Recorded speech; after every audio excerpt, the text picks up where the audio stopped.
they were thinking about it and they're just like, well, you know what? OpenAI is right. We're just gonna, we're just literally gonna take their first pick. So one exciting thing for me is I guess that'll make the game pretty different. The fact that snipers switch teams. Yeah. We'll see how much impact it's going to have. And perhaps they'll figure something out. Crystal Maiden now.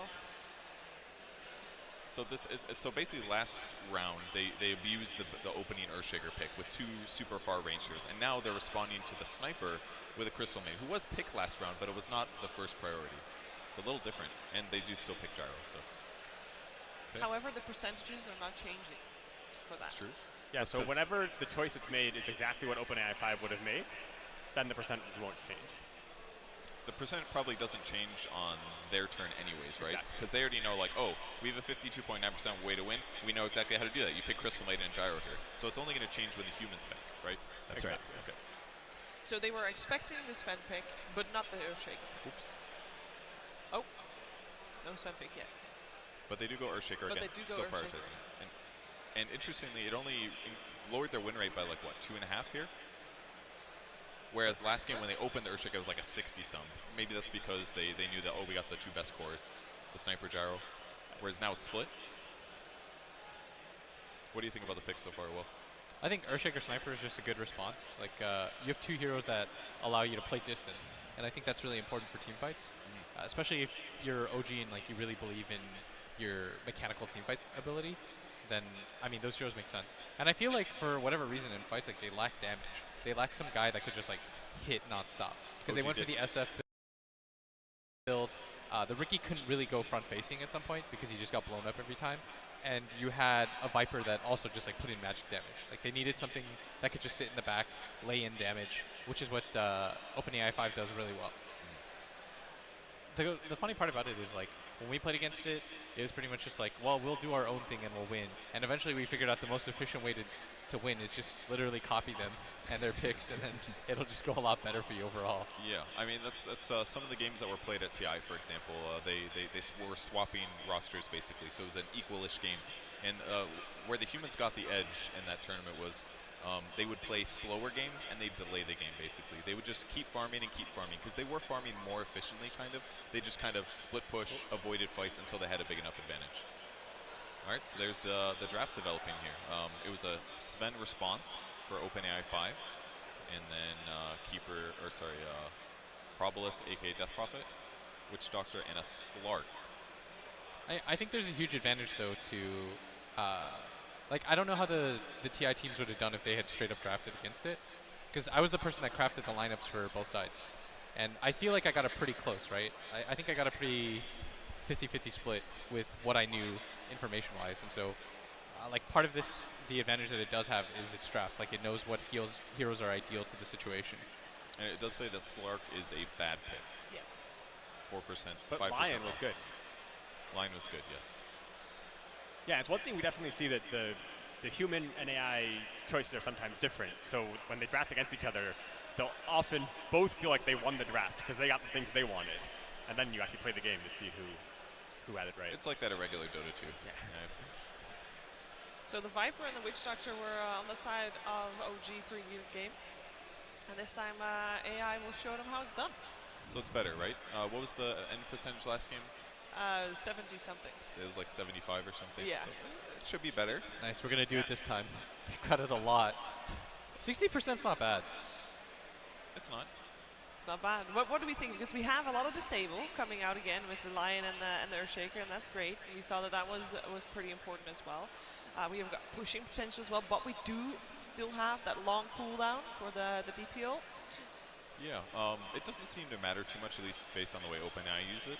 The thing I'm most worried about is the fact that Slark is not a hero that can just stay in his lane if there's heroes there, whereas Ricky could go invisible. They're not going to have as much detection. He could basically do whatever he wants. I think Slark is going to need more protection this game, and then he's going to need to get a Shadow Blade probably, and he's going to need to make kills happen. And Thompson had trouble finding solo heroes last game on Ricky. I think there might be a similar problem this game. I think Ricky's different than Slark though, because I feel like Slark actually has a lot more solo kill potential before Ricky gets Shadow Blade, or before Ricky gets the Fusel Blade. Whereas Slark, I think what it really does for you is you can cut waves, which is what I think OG will really prioritize this game. Because if you think about it, Ricky as a core can't really cut waves. It's really slow, it's really inefficient. Or when you attack farm it at all. creeps, yeah. Whereas Slark, you know, you just cast your Q once, you get the entire wave, one hit, one hit, one hit. So you can basically do what Seb did last game while still being a carry. While having a carry and something that scales a little bit better and has a little bit more team fight.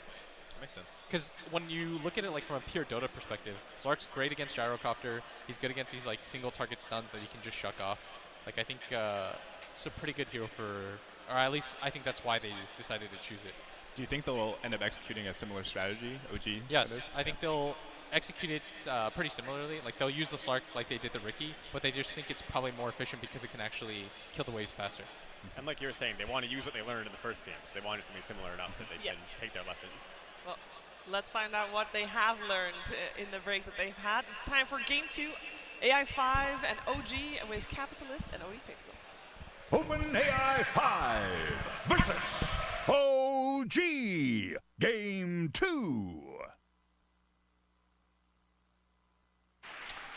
And let's see what is going to change here in the second game. We've had the different drafts. OpenAI a little less sure in comparison to as they were at the draft of Game 1 this time round. They certainly feel, as a draft, at least OG, they've had a bit of a better start this game. Yeah, and I would definitely agree, seeing everything that happened in Game 1. That being said, I'm not sure what exactly this means, but Seb did all chat, we estimate our chances to win at 7. Now, I don't know if he means 70%, or 7%. Just 7. He's kind of killing, you know, my faith in humanity right now. But we'll see whether or not we should be getting some action here almost right away. Let's see what we're going to see around the starting seconds of gameplay as already. No-tail is being beaten down a bit here by the Sven. Of course, last game we saw how well OpenAI utilized the Sven. They've got it once more. We'll see what sort of plays he can come out with this time. Now, one thing we didn't talk about, the OpenAI does seem to put a bit of a premium on getting those bounty runes, and so do the pro players. So we actually had the bounties get split 2-2 for most of the time until the AI really started taking control of the game. This time around, they actually started with 3. So already a small advantage for the AI. This time around, we're going to be seeing a different kind of mechanic being exploited here. It's going to be the Earthshaker Fissure blocking to be able to pull back this bottom lane and get it as close to the tower as possible, and therefore feel a little bit safer against this CM and Gyrocopter lane. Yeah, OpenAI for now, starting with the 2 heroes on both of the side lanes, CM and Gyro, and the Witch Doctor Sven top. We'll see how well the Slark pick is going to pay off for OG. Not an easy hero to play. In terms of just across the board in professional play and high-level play, this is not one of the most popular heroes to utilize, but you can certainly imagine with sort of the hero's sort of elusive capabilities, there are strengths and a lot of ways that Ana can outplay the AI. Yeah, certainly. I think that there's like a couple things stood out to me for the OG draft, one of which is we have some pretty good team fight heroes, some good heroes to defend towers, especially in the Earthshaker and Sniper. We have a hero that can actually take objectives very well with the Death Prophet. I think that was something that was definitely lacking from last game. We saw how many times they would try and cut creep waves, but what the AI did was say, that's fine, we'll just tank the creep wave and not let any damage happen to the tower. Seb's in trouble. Indeed, we see a quick heads-up play there from the CM, utilizing the Mango to instantly get the mana required for Frostbite. Seb will survive, but taking a lot of heavy harass here from this duo lane of the Gyro and Crystal Maiden. It's back towards mid Thompson. Actually, nearly dying here. In fact, what he does, the poison was too much. And there's 2 points there in the poison attack, meaning that Thompson ticks down and out of the lane, back towards bottom. Now going to have Jarex trying to chase down that Gyro. He has got less movement speed though, and the Gyro will be fine. In fact, the Gyro can turn. The missile's out as well as the Rocket Barrage. He'll chase this down. Mango's going to be popped, so he's got the mana for another Rocket Barrage. Fissure will push the Gyro away though. Still though, the continued chase here from this Gyro. He'll be able to look towards Jarex. Can he cancel the regen rune? He cannot, so Jarex will be able to walk away and get himself back up to full health and full mana. Hey, that's one thing that the AI and the humans can't really plan around is the RNG of the runes. Oh, that is absolutely true. And we're seeing, once again, in these first few minutes, in terms of the farm, people coming out pretty even in CS. Down bottom, Seb's in trouble, though. Gyro takes the kill. Seb did commit for the Crystal Maiden, but OpenAI taking the favorable trade, keeping their their core hero alive and taking down the core of the opponent. Yeah, I wonder how the AI reads that situation, because I watched the Crystal Main actively engage with the Death Prophet, and it seemed pretty obvious that she was going to die, but they are also going to be able to get a kill on Seb. I wonder if part of it is the Spirit Siphon, as like it just reads his resources being used, or if it just comes down to maybe the net worth that Seb has compared to what a Crystal Maiden is worth. Not really sure, but they just seem free to be able to make that one-for-one exchange. Top lane, No-Tail did get taken down, as he will TP back lane, back down bottom. Seb will he'll get taken off the map. The Gyro, the CM, they keep seeing these opportunities to play aggressive, killing off this Death Prophet now multiple times on this bottom lane, slowing down Seb's start to the game. Now, I don't disagree with the first pick sniper, but I will say, playing against the AI, our experience, Gyrocopter felt the worst to play against, because Gyrocopter just gives you so much kill opportunity, especially from really long range. It's hard to be able to judge just how far away you have to run before you get hit by that homing missile. There's also a lot of magic damage burst that comes into it. The OpenAI always seems to read the situations perfectly, and so giving them the Gyrocopter does seem like one thing. See, back towards mid. Both teams sort of playing a game of chicken here with one another, seeing who will push each other over the edge. Thompson will have the salve. And the OpenAI realizing that that dive would not be successful, keeps himself at bay with that haste through movement speed. He's already got another salve ready and on its way out. Does have to be a little careful here on the Viper, as Thompson is keeping the AI very low. The OpenAI almost baiting Thompson in, trying to make sure that the damage trade is successful. Again, down bottom, another play. You see how low the Gyrocopter is, but he gets the job done. These two heroes just getting kill after kill onto Seb. He just doesn't stop dying on this bottom lane. This Gyro Crystal Maiden combo seems to be so strong from the AI. Yeah, notice where their attention always goes to. It always goes on killing the Death Prophet, right? And part of that is because Earthshaker doesn't do anything for them past the Fissure usage. See up top. Turn here with the Maledict onto Anna. Anna has got the Dark Pact. They do have a Viper in this lane as well now, so OG have to be careful.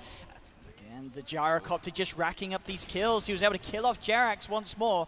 As this chase continues top, Salve will be popped, but he gets cancelled here by the stun. OpenAI diving past the tower with the damage from the Viper and the Sven. They'll claim the Slark's life. They'll get No-Tail as well. The AI turning it up early here in this game too, as they are getting kill after kill after kill. You know what's really cool about this is that Blitz mentioned, you know, he didn't really think that the Viper worked out very well for OG. That was one of the heroes that they should change up. The split pushing with Nether Toxin didn't really seem to be the play that worked to fruition for OG. But here, the AI says, no, we're actually going to pick Viper. The thing is though, we're just going to try and dominate lanes, and this hero, apparently for them, feels best when you just go 3-0-2. Absolutely. No levels in Nether Toxin. Yeah, this is not something that we see, this is not how Viper is played at the moment, but this game, OpenAI showing us that you can do it like this. And just look sort at the of way old that school he, Viper stuff. Yeah, when he would exchange with the sniper, when he ran forward at like 150 HP, like Thompson took like 250 HP just from one poison attack in Nether Toxin. And Anna is having a very tough time here on this top lane as he dies once more. 6 minutes in, OpenAI taking this tier 1 tower. Already just getting objectives much faster than they were able to in game 1. This time round, OpenAI, they're certainly going to feel more confident more early. And we heard the developers say, like, look, the one advantage that humans really have is they're going to be able to read the situation from game 1 and adapt going into game 2. So theoretically, OG should be able to make a stronger showing, but this game 2 is really just demonstrating that the OpenAI, with already apparently to them an 80% win probability, is just one step ahead when it comes to this different draft that we're seeing. Even though the draft was more even, it went down to like 60%, I think, whereas opposed to like 70 plus for game 1. Just the way that the OpenAI has played it against OG. A lot more dominant in the laning phase. Seb, he's trying to kill this Crystal Maiden, but the Crystal Maiden is just baiting Seb in. The backups there from the Gyrocopter, and this combo that's causing issues for Seb in the lane will continue to cause issues as the game continues. Seb will try and duke it out around the trees. He's doing a pretty good job of it. No in fact, he's out-duped the AI. Seb will escape with a TP out. He's outplayed the AI. Who knows? Maybe that was one of those situations where, you know, you go fishing, you throw one back in. Maybe that was the AI doing that. I've already got 80% win probability. I mean, because that is the thing. The AI definitely would have considered at a point there as well. It's taking me too long. There's no point looking for him. I'm going to move on. One of the big advantages was supposed to be the Slark having level 6 and maxed out Dark Pack and being able to cut creep waves while still being able to keep a high amount of HP and eventually turn into a hard carry. Big problem. He's baiting Seb in. The backups there from the gyrocopter, and this combo was causing issues for Seb in the lane will continue to cause issues as the game continues. Seb will try and juke it out around the trees. He's doing a pretty good job of it. Oh, no way! He's out-juked the AI. Seb will escape. Lane will a lot more dominant in the laning phase. Seb, he's trying to kill this Crystal Maiden, but the Crystal Maiden is just baiting Seb in. The backups there from the gyrocopter, and this combo was causing issues for Seb in the lane will continue to cause issues as the game continues. Seb will try and juke it out around the trees. He's doing a pretty good job of it. Oh, no way! He's out-juked the AI. Seb will escape with a TP out. He's outplayed the AI. Who knows? Maybe that was one of those situations where, you know, you go fishing, you throw one back in. Maybe that was the AI doing that. I've already got 80% win probability. I mean, because that is the thing. The AI definitely would have considered at a point there as well. It's taking me too long. There's no point looking for him. I'm going to move on. One of the big advantages was supposed to be the Slark having level 6 and maxed out Dark Pack and being able to cut creep waves while still being able to keep a high amount of HP and eventually turn into a hard carry. But still, just being constantly torn up every single lane he shows up into. See an attempt here onto the Sven. These two heroes do not have the damage output to immediately kill him. They will find the follow-up wraparound kill towards him. At least they're trying, but with that Warcry out, he's able to run away. Another Fisher comes out. Surely this kill's going to be there, but no, a stun from the Sven. Holds back the Shaker, and he TP's out on 30 HP. OpenAI gets out of there with the Sven. They cannot get that kill, OG. And whilst that is stuck, will torn up and maxed out Dark Pack and being able to cut creep waves while still being able to keep a high amount of HP and eventually turn into a hard carry. But still, just being constantly torn up every single lane he shows up into. See an attempt here onto the Sven. These two heroes do not have the damage output to immediately kill him. They will find the follow-up wraparound kill towards him. At least they're trying, but with that Warcry out, he's able to run away. Another Fisher comes out. Surely this kill's going to be there, but no, a stun from the Sven. Holds back the Shaker, and he TP's out on 30 HP. OpenAI gets out of there with the Sven. They cannot get that kill, OG. And whilst that is going on up top, the amount of space that the Sven's created has allowed OpenAI to just push in as 3 on this bottom lane. And 9 minutes in, they're taking another tier 1 tower. These early objectives, they're just racking up a very large net worth lead. And it's interesting that the Viper positions himself. He goes and jungles, but he's still close to this push at bottom lane. So he's still able to rotate in at a moment's notice should OG try and defend that tower. It just kind of reinforces the idea of, you know, where we were looking at the bars and saying like, oh, this is the objective we want to take, but here's also 95% now. Here's also the probability of us being able to take that tower. Here's the probability of us dying. I'm sure the Viper being close by and jungling kind of lowers their chances of dying in that situation. We have Seb here once more in trouble as the AI chases him down along the river. He'll try and turn and bring the Sven with him, but it won't be a success for Seb as another death on the Death Prophet out of the game. Seb having a very rough start in this first 10 minutes. As the AI, it's just hunting him down consistently. They knew from the lane that they had the capabilities to kill off this hero with ease, and now every time they see him on the map, they'll focus him and know that it's a clear objective that they can take without any difficulty.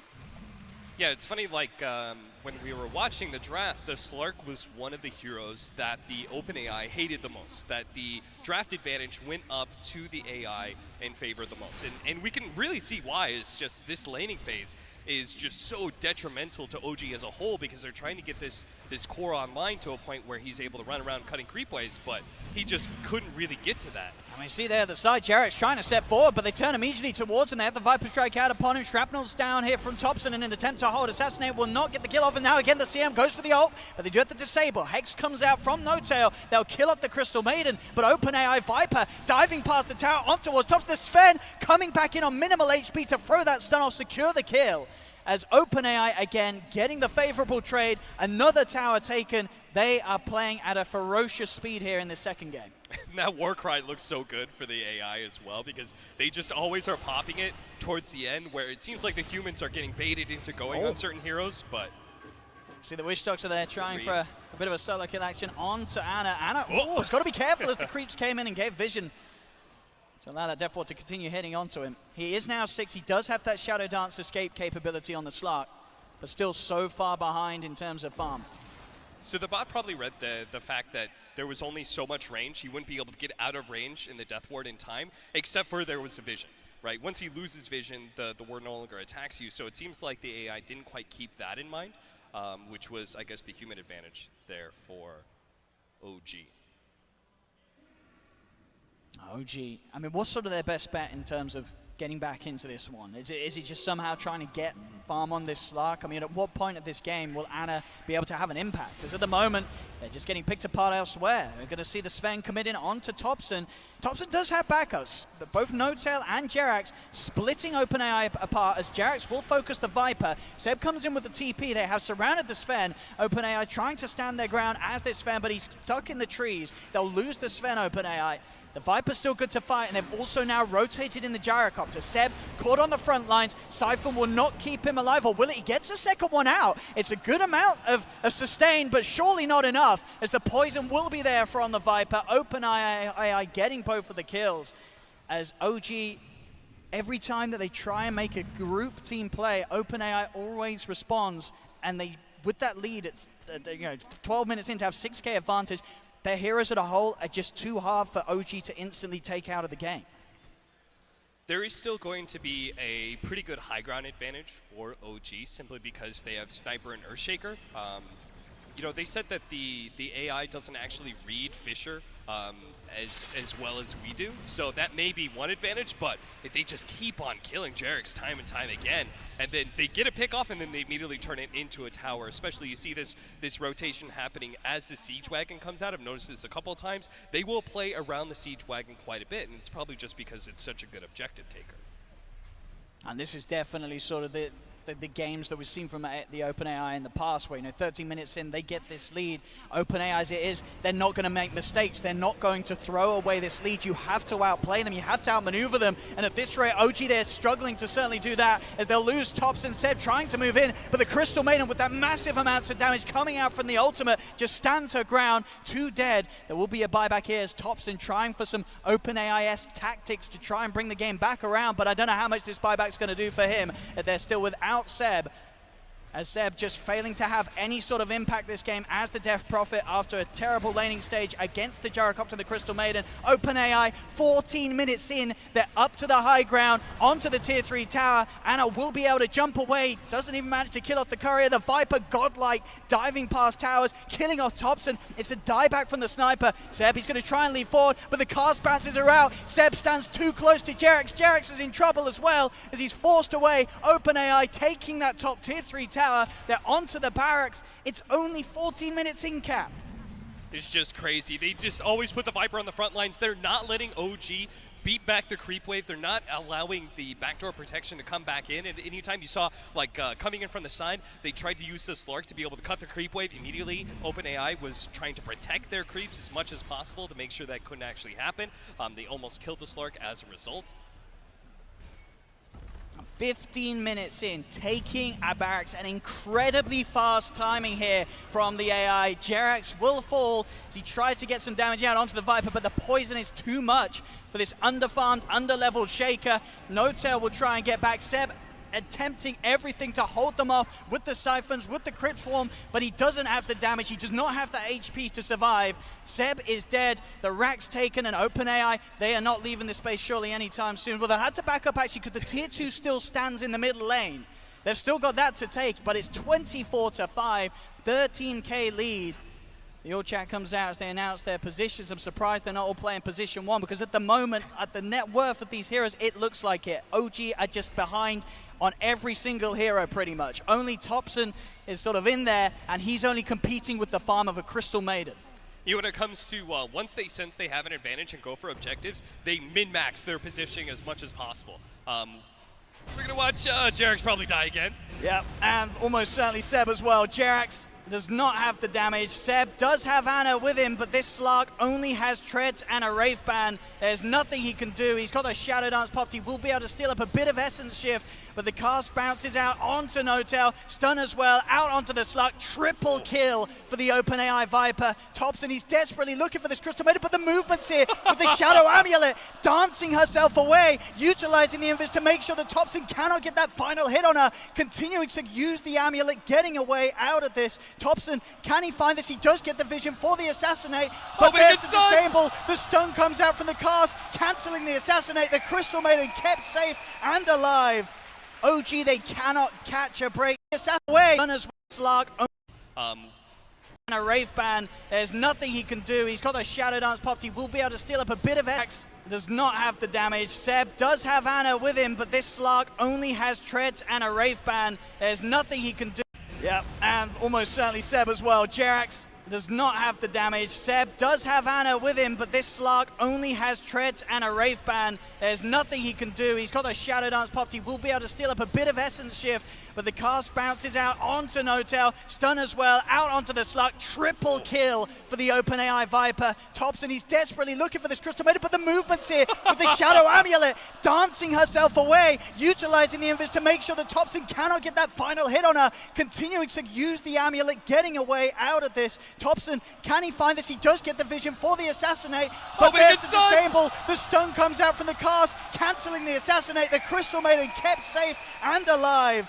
OG, they cannot catch a break this game. This is pure domination from OpenAI, start to potentially an early finish. 17 minutes in, there looks like there's very little chance of OG turning this one around. They will find the Witch Doctor pushing out alone. They may be able to at least claim the life of a Witch Doctor. Can they get more though? No, the Crystal Maiden again, using the ult. Enchant Totem comes out with the Aftershock, does cancel the ornament from the CM. Finger comes out, but it's not enough damage to kill off the Crystal Maiden. There'll be buybacks from both sides. N0tail gets back in, so does the OpenAI Witch Doctor. As OpenAI wants to continue the aggression, the Gyro up onto the high ground, past the tier 3, past the barracks, playing so aggressive here. Seb has to be careful of potential wraparounds. They're pushing in both lanes at the same time, the AI. Both the middle lane and the bottom lane under threat. Also, the team as well of OG getting dove upon, up past the tier 4s. Anna's trying to come in. OpenAI, they're low, but they have the heals. The Voodoo Restoration from the Witch Doctor, meaning that OG cannot finish off any of these kills. Anna will fall again on the Slark. He has got a buyback. He will use it. But OG, they are just crumbling and getting entirely crushed here in this game too. It looks like there's very little chance for them to play anything back in response, as once again, AI just collapse onto OG. They cannot fight back at this point. Their heroes, their draft, it does nothing when OpenAI's heroes are this far ahead. Just watching that Witch Doctor be so far forward and still seeing the exchange be so worth it for the AI, it's just unbelievable the fact that they were orange bot imbalanced, huh? And this Viper's just... Viper's strong, but this was a Viper. This weren't your jungle Viper. You know, this was he was a proper player this game. He was making moves. He wasn't doing what you'll see sort of the Samaels of today do. He's playing in the action, in the lanes. This ain't no AFK jungle. Seb's calling out the Smurfs. But OpenAI...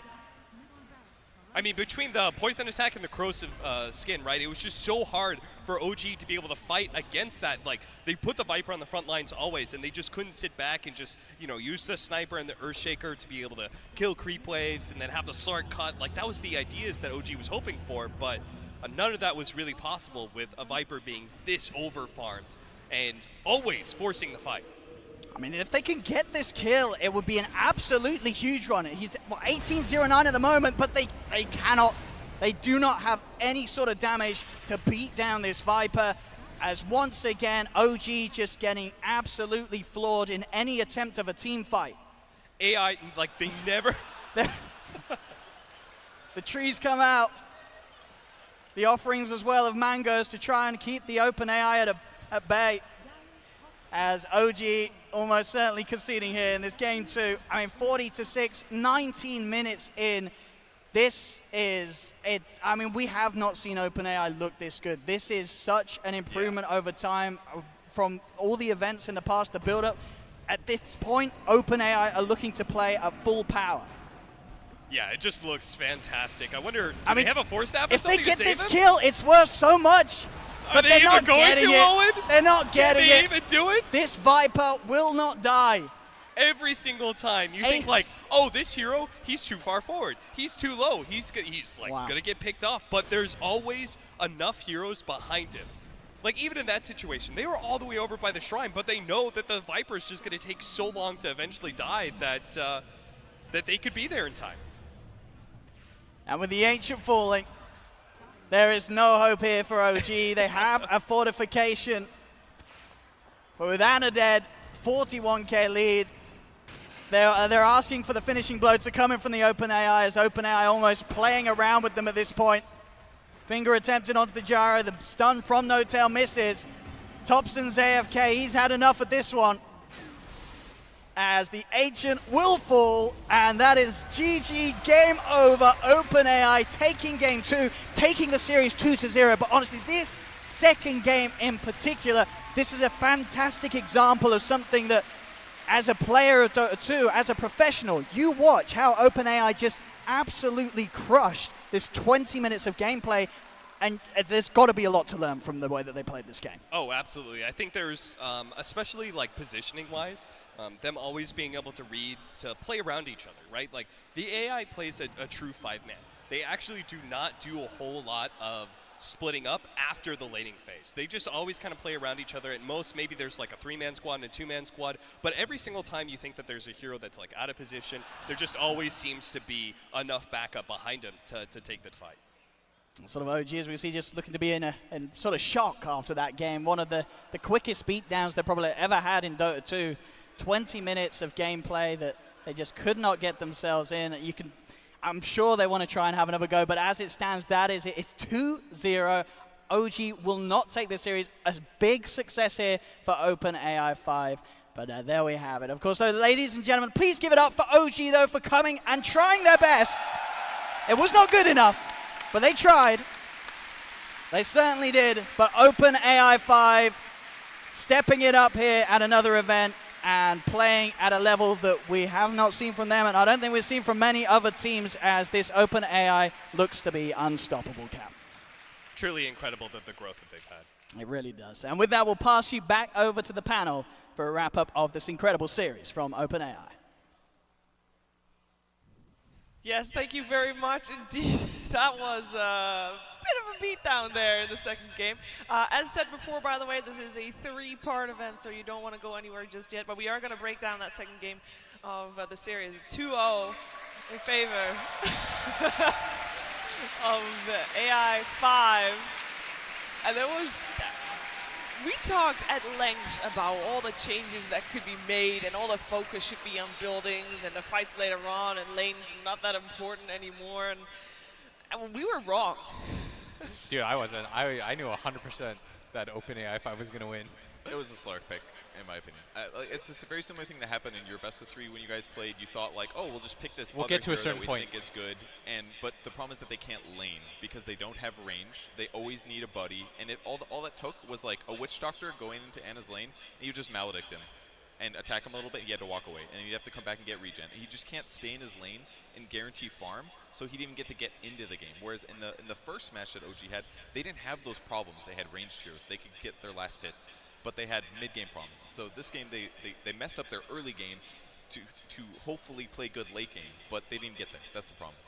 The thing that I like to see was that OpenAI 5's strategy really reflected that. Like, I didn't even know the heroes well enough to know what you just said, but I could tell from OpenAI's play that in game 1, they were sort of holding back, waiting for a moment to strike, and when the time was right, they attacked. And this game, they're just like, boom, here we go. We're going to win the early game and not let this game go to the late game. Yeah. They didn't get anything done with the Slark. They did not. It seemed like they knew from the get-go that they were at least having the advantage early game, and they definitely capitalized on that. Jay, before, AI, we knew that they were doing well against other teams as well, and you guys said that the first game of the series normally that's when AI crushes their opponent, and the second game will be a little bit more even. Yeah, that's not, I guess, how it worked out. But I guess even though we won the match, I feel like we're honestly just really thrilled that we got the chance to come and be on stage with OG, who we know is just a really amazing team in their own right. And to be able to, over the course of this last year, get the bot to get 5 to the point where they could sit on the stage and play and have this amazing result, I'm really excited and grateful for. Yeah, and as we see here, this is the experience of AI5 against Lithium SG and Alliance, and of course now also OG. This is over the last couple of months, or over the last, since TI 8. So they are undefeated right now, Blitz. That's scary. No, I think it's dope. Like, Yeah? dude, I become like a believer. Because I played against it like 3 times. I've lost every time. Everyone always flames me. They always say like, well, it's easy. Because when you watch it play, like, it seems really basic. It feels like they're making inefficient movements. Like the buybacks and the weird tri-lanes that they do. Everyone, I got so many messages from pros like, why didn't you just do this? It's like, we thought about that too. And it just feels like at some point, it gets so muddled in your head that you're not really playing Dota anymore. Like, you're overthinking what the bot does. You're like, well, do we do this because of this? Has it already thought of this? And at some point, it just feels like it gets into your own head and you tilt yourself. How many games do you think you need to play against AI to take one? I think OG. Like Would they have won this is game gonna three? sound like really biased, but like you give them a third game. I think if they had a third game, maybe. I mean, not after that draft, but like They could win within 5 games for sure. yeah. Within 5 games, Within they'll 5, I win think at for sure. least 1, or they'll win 2. I would bet Kevin's life on within 5. Let's go with 8. Let's go with 8. Yeah, they just need a couple. I think that draft kind of ruined them. That was something you guys encountered when you played them on stage as Yeah. well. Is like your own drafting and understanding of what would be good undermined you at least 1 game. So I think if you did like OpenAI drafts against OpenAI and then gave OG one of those lineups, it's basically, I think it would be a lot closer. They could definitely win at least 1 out of 3 games if it was an equal lineup and they had a little practice. I was so nervous during that first game. I think they could definitely take a game. It looked like it, right? They got ahead. Yeah. It looked good, and then they're like, nope, 95%. We got this. That was the most surprising part. Was the game looked, for me anyways, it looked like OG might have even had a slight advantage, and then it dropped the 95 hammer. I was like, all right. Yeah. And at that point, the net worth was even as well. Yeah. And it is pretty interesting. Do we know kind of the win rates of the different heroes for the AI? Like, for example, we've been saying that Slark might not have been the best pick. Is Slark still a hero that AI5 wins with? Yeah, we have data. I mean, they've played millions of games, so we have the win rates of all the heroes in that training. They're all in the 45 to 55 sort of range. I don't have the numbers on me, but you know, it's it can win with relatively any hero. even. Yeah. I mean, I think Slark is one of the lower ones. I'm not sure, but Yeah, it's not something we keep a really close eye on. We mostly just let it train and see what it comes up with. I do know that Sniper and Gyro it likes a lot because it plays them a lot in drafts. But I think there's no hero that's just like terrible. Will never be picked. Yeah. All right. We also, of course, have a highlight of that game. It was open very fast, just in case you missed it, which might have been the case. Here's a little bit of a recap of what actually happened. This game got out of control from the get-go. I mean, it's 5 minutes into the lane, and Slark is just being completely zoned. They just run out his lane. Viper basically got like 5 levels, and he just shifted the off lane. And by him being here, anytime he gets a ranged attack off, he does a huge amount of damage to Slark. So basically, he just prevented Slark from being able to farm with advantage of his solo mid levels. I think it's a lot harder for the humans to play the Sniper than the AI. Like, I was going to say that before the draft last game. I think that Sniper is really good on the AI side, and I don't think it's very good for the humans because our distance management is just not as good. Yep. The way that we approach fights, I noticed that too when I played Sniper against it a few months ago. It was like I was never in the right position. I would step 2 feet forward, I would just get blasted by like 3 spells, die instantly. Whereas like when OpenAI 5 plays it, it looks broken because it never feels like it's in range for you to kill. It feels like it's just constantly outpouring damage from the back. It feels like there's like no counters when you play against it, but when you play with it, it feels like paper. It's like the same aspect about humans being really good with Ricky, for example. Yeah. Is that like invisibility is essentially being out of range, so they can abuse that much better because it probably takes too long for the OpenAI to figure out why Ricky can be really abused. And Death Prophet also had a lot of trouble this game, something we didn't mention. They put her into a dual lane, but she also couldn't really stabilize her lane. I imagine what happens this game, let's say OG still gets Viper. Viper does the same split push stuff from before. Wouldn't that create a lot less pressure off of Slark, perhaps? No, I think having the Slark was kind of a big problem because Slark, in theory, works really well against a lot of the core heroes on the side of OG or on the side of OpenAI, right? It's good against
Sven. It's good against Gyrocopter because at some point you just pop ulti and Gyro's entire skill set doesn't do anything against you. Yep. It's good against Viper. Like all these tankier heroes that you can just hit steal stats from and you can purge off all their abilities. It just never gets to that point. It's either you're going to win by X amount of time or you're probably already lost the game. And so you needed a hero that could kind of like match that tempo. And having Slark, it's like very idealistic. I think it's because they went 40 minutes last game and they were like, well, if we just have like one hero that can get us past that point, like a little bit more physical damage, we would have won. But it ignored like what got them to that point in the first place. Now the final couple of minutes of that game were a little bit AI just BMing and just finding the kills rather than actually going for the throne, which is pretty interesting because you'd imagine that AI knows, you know what, to win the game, which is ultimately its goal, we have to attack this massive structure in the middle, but rather than that, they actually went for kills. Yeah, or shrines. They backed off after they got mega creeps. Yeah. What's worth noting there is that when they're playing themselves, both sides are always focused on doing whatever they can to get a tiny chance of winning. So if the other side had been OpenAI 5, they would have been like there trying their best to defend feudally, and so probably this OpenAI 5 knew that their chance was like 99.99 instead of 99.9 if they just like backed off, waited a while, waited for the mega creeps to do their damage. But even then after that, we see most of OG sitting in the fountain, and they're still going for the kills. I think OpenAI couldn't see where OG was because they were hiding in their fountain, so they're doing some crazy smoke gank right now. We got to get back, guys. Wait till they show. It was probably something like that. It's hard for us to speculate also on exactly what the bot is thinking or what they're trying to do. Like, again, a lot of what we're doing is setting up these very general learning algorithms and systems and then just letting it go, letting them play the games and figure out what they do. You definitely notice points where they're being kind of inefficient or they're not doing exactly the right thing, but for the most part, it seems like they understand the game certainly much better than David and I. Yeah, I remember there was a turning point where when it was first training, it would do something that looked dumb, and we'd say, that's dumb, we must have a bug somewhere, we can go fix it. And we would go and we fix it. And then after a couple of months, they'd do something like, wait, that looks dumb.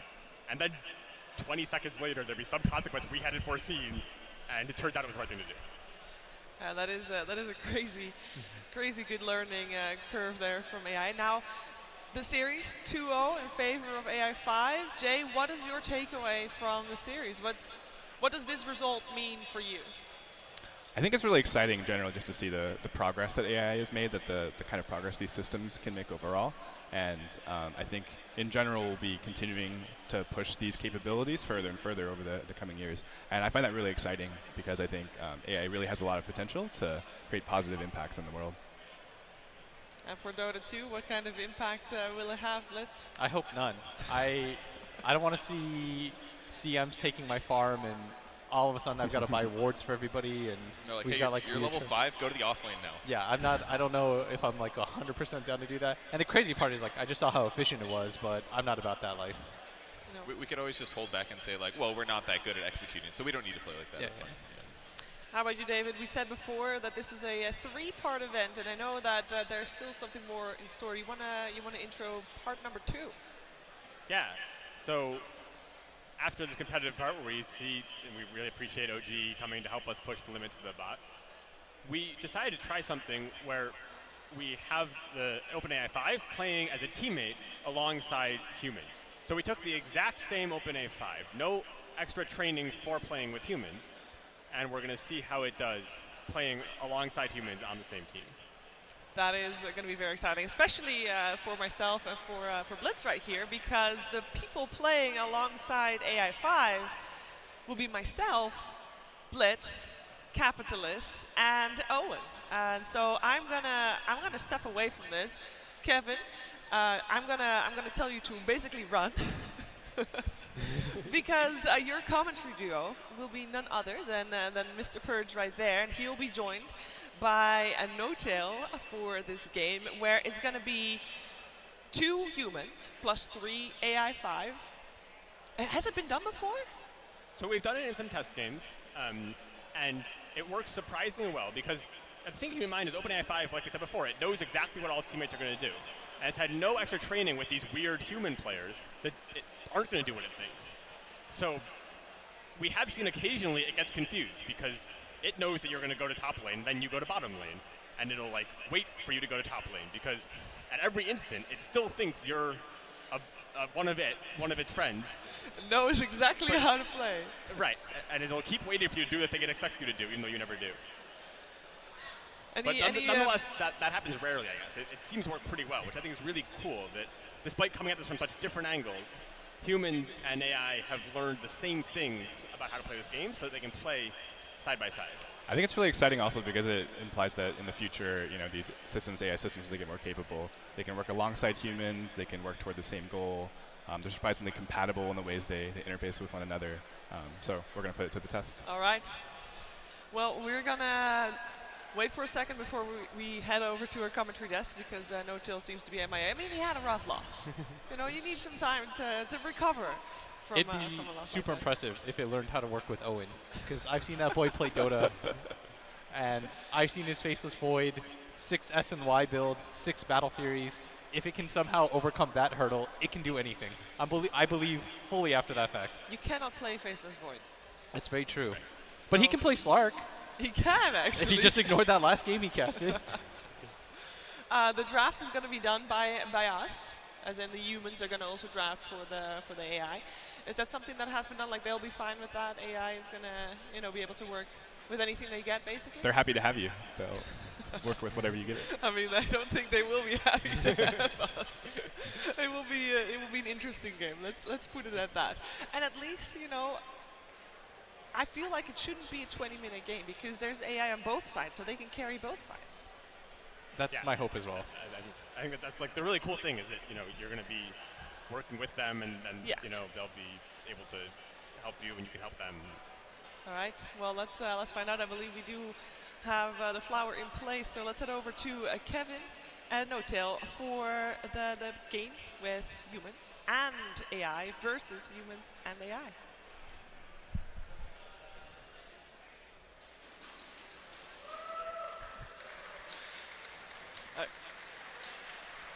Any second now. As soon as Kevin has put his headset on, we'll be ready to go. Let's go.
AI finals here with No Tail.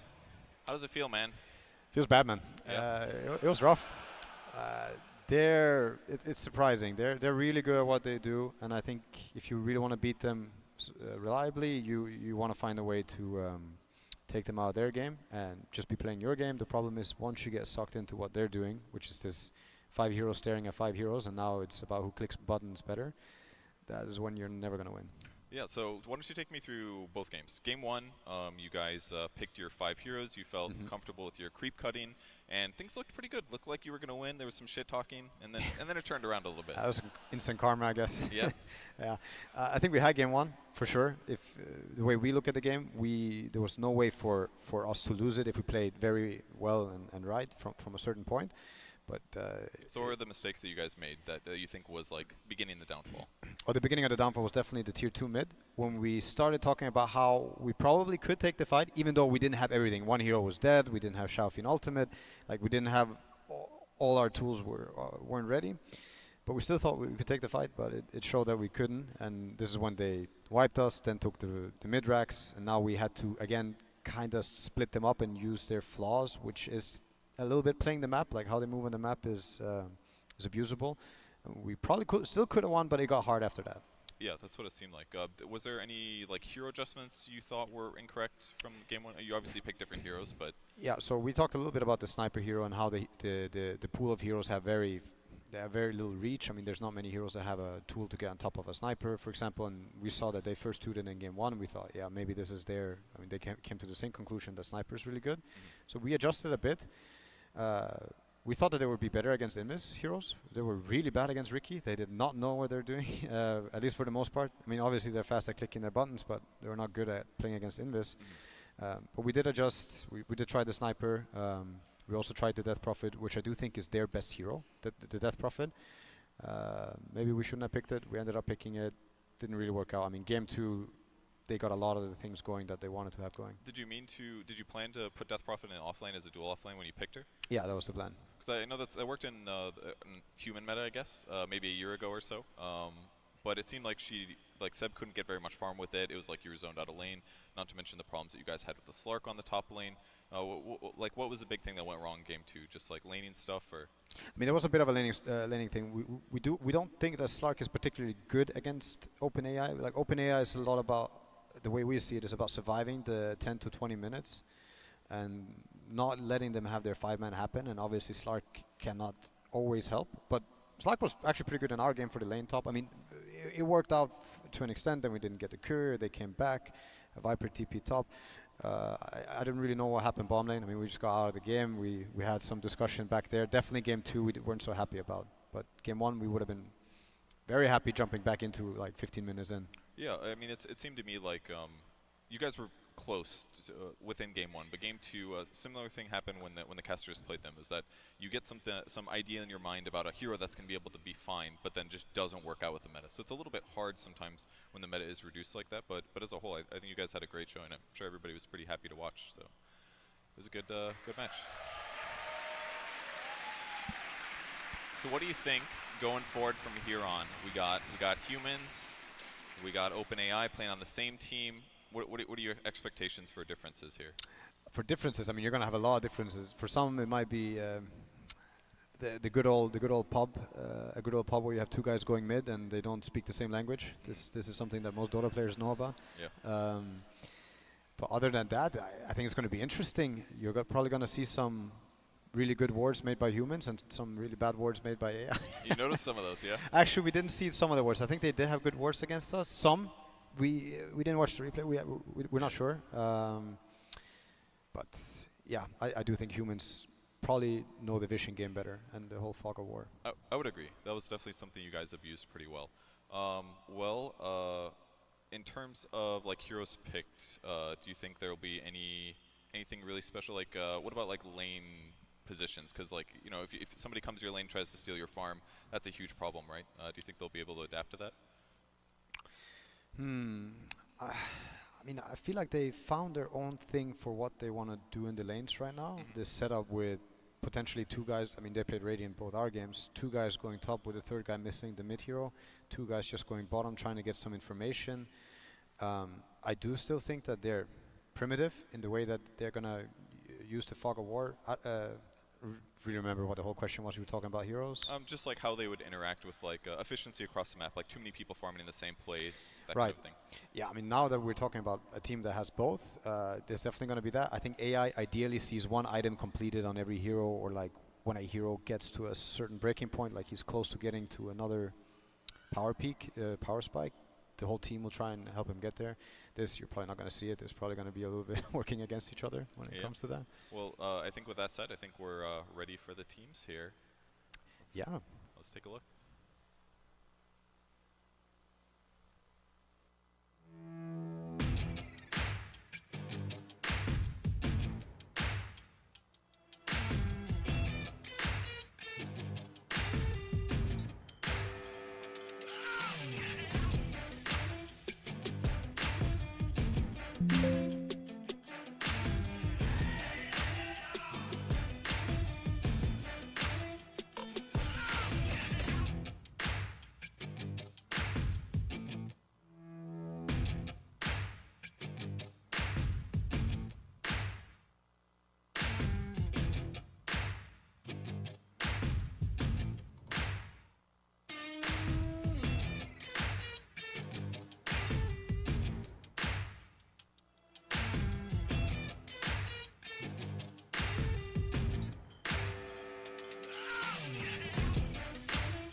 And that's going to be our players for the match. I don't know if you noticed there, but the Radiant team had the pink OpenAI player on it. That was the Viper that owned you guys last game, I think. That's a Smurf. That's what we call him. Yeah. That guy is Smurfing. He just always knew his limits. He's like 50 health, that's enough. Yeah, and I even felt like they BM'd us back in the end of that game too. Like by leaving your base? Yeah, by leaving the base and then having the Viper in there alone. Like he was just in there in our freaking face, you know, and we couldn't touch him. Yeah, and somebody's got to kill the there were creep 4 waves. guys alive, and yeah, they were BMing back. I just assumed they thought you guys were smoke ganking or something because you were hiding, you know, in terror kind of a thing. So they were like, we got to make sure that they go on Viper if they go on anybody. So that's what interests me the most is AI's approach to fog of war and lack of information and potential smokes, right?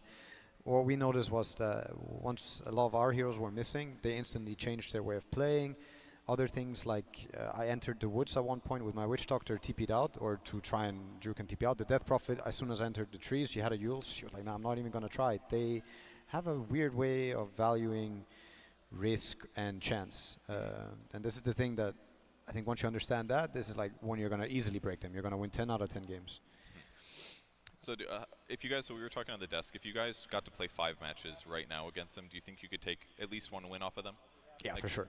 For sure, yeah. 5 games, I would say for sure 1 win. I think if we played 10, we'd start getting more. And if we played 50 games against them, I think we could start winning very, very reliably. That's my feeling. But the downside is, in the time that you play 50 games, they've played like 3 million or something like that. Do you think you can stay ahead of them?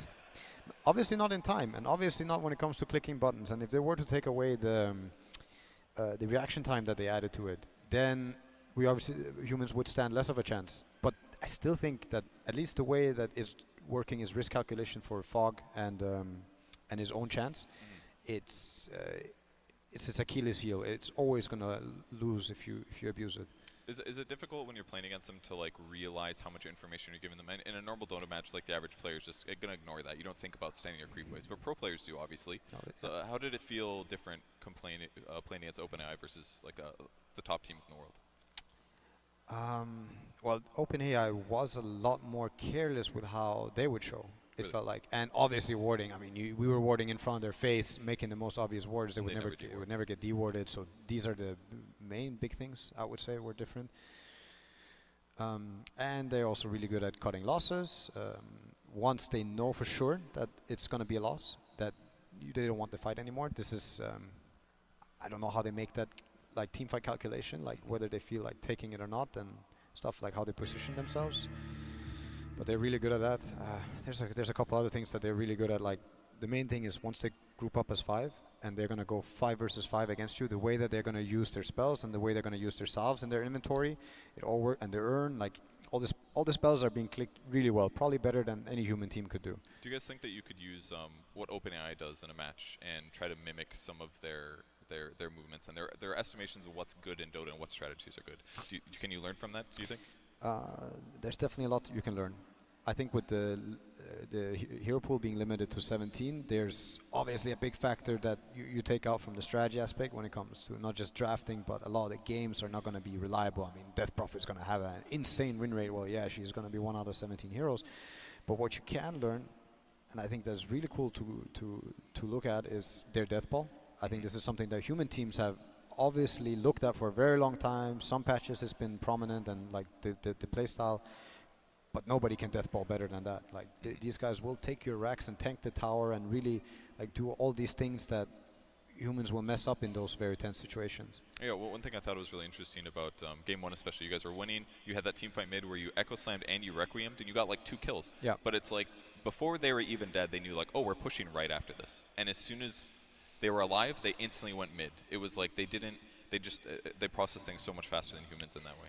Yeah, so I had that debate back there also just now. This is a debate I will keep having, even with the AI guys, unless they show me differently. I believe that there is no way you can make that calculation at least to the point where you're going to win the game. Maybe they can say that, yeah, we're gonna buy back and we're gonna take this tier 2. This does not mean that they take the tier 3. And if they do not take the tier 3, they lost 2 heroes, bought back 1.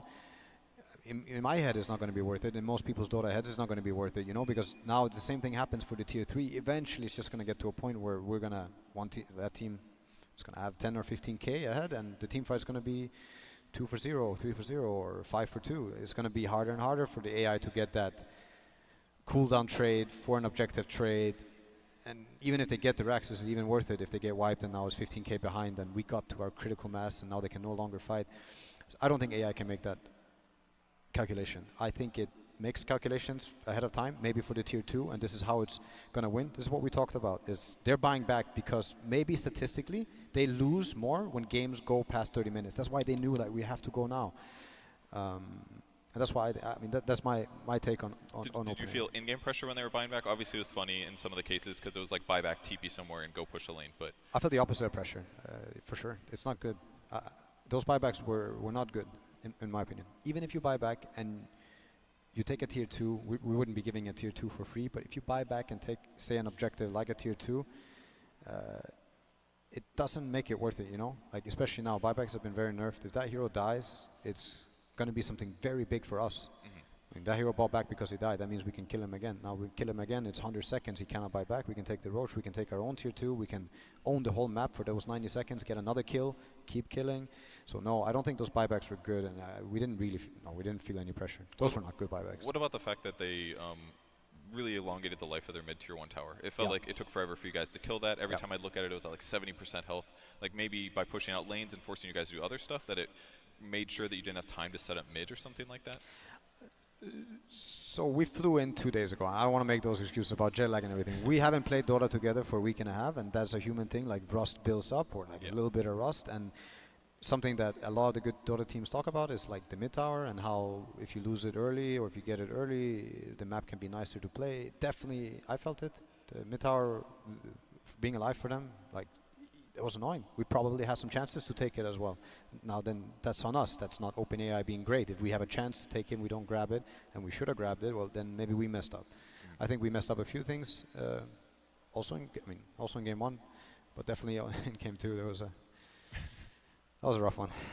What was it like to lane a line against like 3 heroes at minute 5 when the Viper is already level 5? I should have picked Axe for myself. Axe? Yeah, Axe support. I still think it works. Yeah? Yeah. I also think it would be good against OpenAI. I mean, Axe, what they did... Didn't you see it at TI? Like, yes, exactly. You couldn't call anybody, though. No, you can't call anybody, but I still think you can buy Shadowblade. I don't think they played that well against Immis, but I also think you can skip the whole initiation Axe build and just either tank up. If I'm playing a position 5 Axe, I'm not looking at tanking up. I'm just looking at trying to help the waves a bit with Battle Hunger and cut some waves if I have to with the Helix, just to help my Slark out and make them run around a bit. But Lion was not the pick. Playing Lion against stuff like that is miserable. We really wanted the Witch Doctor, but they picked it. We thought they were going to do another Sven support, but I mean, they have a weird concept of priority. support, like Yeah. called farm priority. You don't really know what they're picking, what they can pick. Let's see. Well, we're just waiting for the players to get all set up. Believe it or not, the OpenAI bots have been ready this entire time. So another one of the benefits to them. They don't have to Always log into ready, their Steam accounts apparently. normally. So we're just going to take a little bit more time here. There's the rules for the match. It's each team has 2 human players and 3 OpenAI 5 teammates. And there's no special training. This is just the OpenAI doing their best based on the weird things that ODPixel does. And I have a feeling that they're going to let down their OpenAI teammates many times in this match. But with that said, we still need a little bit more time, so we're going to take a quick break, and we'll be back in just a bit with the co-op match. Stay tuned, guys.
Will told us that after they lost like two episodes ago that he got about 100 messages from pro players on Twitter telling him what he should have done different. Who did?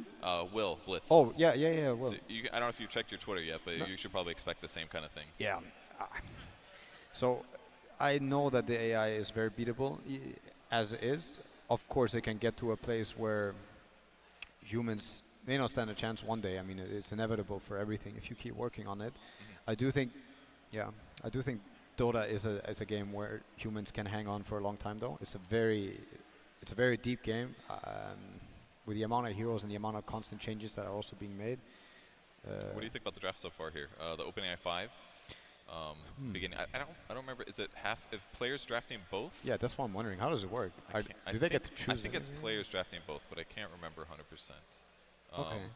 Either way, the Radiant and the Dire, humans are drafting both. Okay, confirmed. So Gyro is the opener. The 51. Did you guys have these percentages when you were drafting? No. Okay, no, so the first game when you guys drafted, your first pick Earthshaker, they were already like, we got a 65% chance to win, idiots.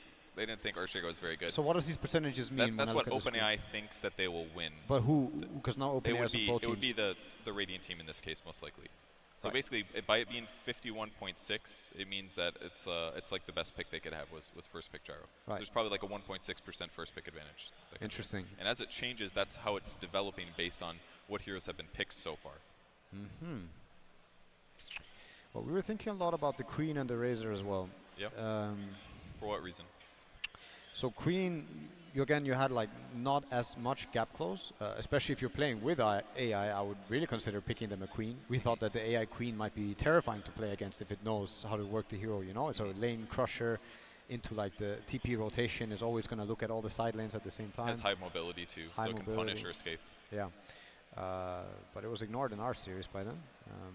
Okay, so this is saying that the Radiant team has an advantage here, a By 60% 10%? chance to win. Wow. So yeah, it's very, very interesting to go through and you know, like when you see somebody good tell you what's good, it like opens your brain. You're like, oh, that's a possibility. I can max headshot first on sniper. You know, Yeah, yeah. something like that. It's very interesting to watch. So we are ready to jump into the game. So with that said, let's go take a listen and see how they're doing so far. They already lost. No, wait.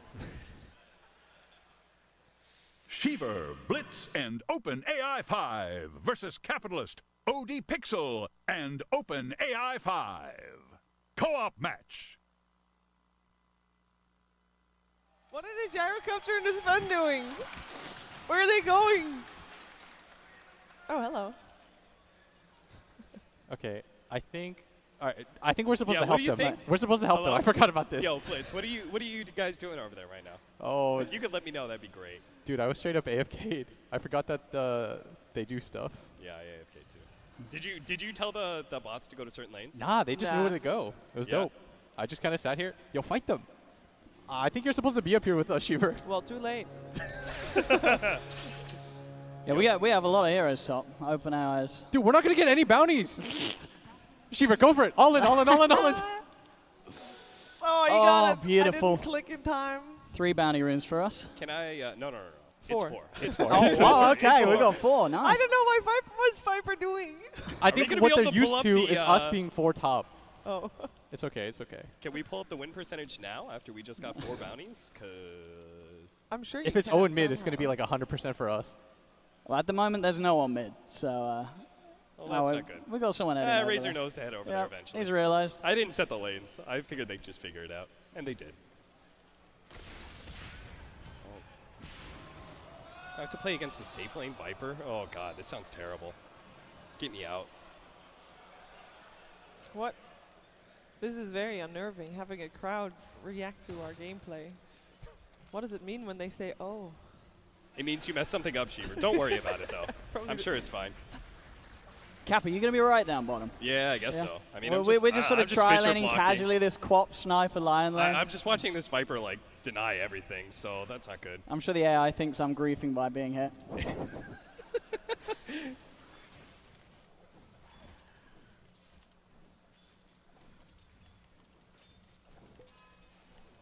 Dude, whoever played on this PC has the weirdest hotkeys. Like, whenever I select any hero, it just moves me to them. Wait, don't hotkeys like stick with your profile though? Some of them are hardware based. Yeah. I can see why OG lost now. Like,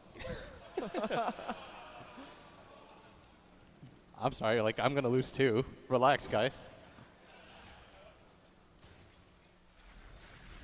Owen, if Oh. you see me die, and that's first blood, don't worry about it. It's all part of the plan. Don't feed Cap. No. I won't report you, it's- but I cannot, it's be sure tactical what feed. these teammates are going to do.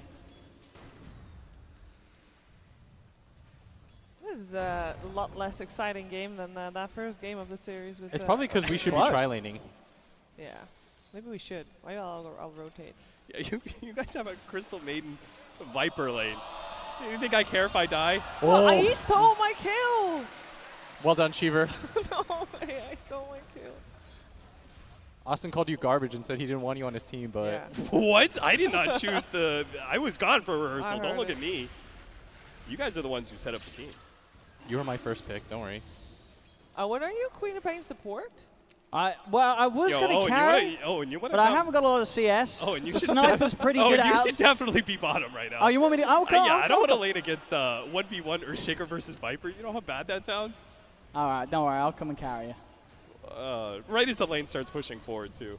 Wait, why are they? Look at this. courier? All right, Owen. Good luck. See you later.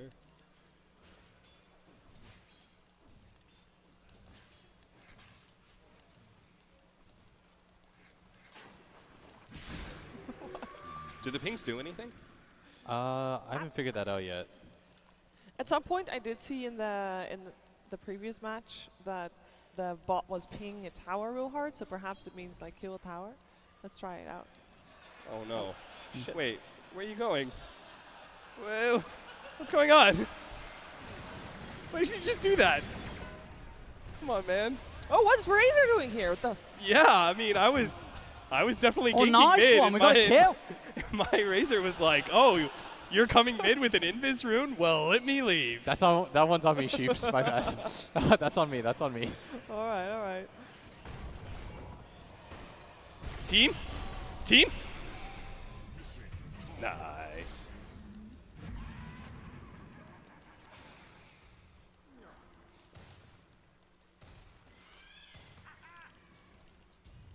Hey, Blitz, are you losing bottom or mid? I don't think I am. I can't tell though. Well, now it's just switched up, so I guess All you'll right. never know. What is going on at top lane? Why do we have 4 wards in lane? What? Excuse me, have you seen the observer wards on our team? Dude, I was just about to go top, so that's genius. Did you see? No, did you my see the observer God. wards on bot lane? Yo, if you That's- guys sentry those wards, by the way, that's cheating. I'm just saying, it's not allowed. No, no, no. Yeah, well, you'll never find our wards. That's for sure. But you can't buy them either, because they buy them on cooldown. Good teammates. I need the courier. How's bottom going on? Oh, it's all right. This Viper guy, I heard he had a pretty good game earlier, but at the moment, doing all right against him. Yeah, you're botting him. I can see it. Yo, get the bounty runes. Get at Oh least yeah, one. bounties. Thanks, No, Blitz. no, no, don't worry. Don't worry. I got it. I got it. I already got Owen. Nice. We got one. I'll take it. We got 3. Yay. Easy. Yo, Shiver. Yeah. I'm not saying you should come kill mid and take the tower. See, AI just always concede the lane. No, I Very don't want. inconspicuous. What are you doing? Don't leave. There's a siege wagon pushing. Please, sir.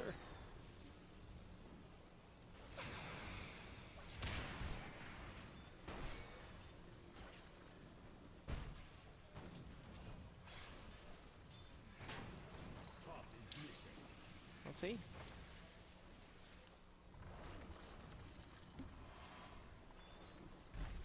Oh, can I ping what position I'm playing? Maybe that'll get them to stop leaving mid whenever I show up. Yo, go, go, go, kill him, Shiver. Think Run I at care? him. Yo. Give him the all chat. Get him, Owen. It's the human players. We can fight Easy. this. I'm already dead. Get them both. I don't think I'm killing Owen, unfortunately.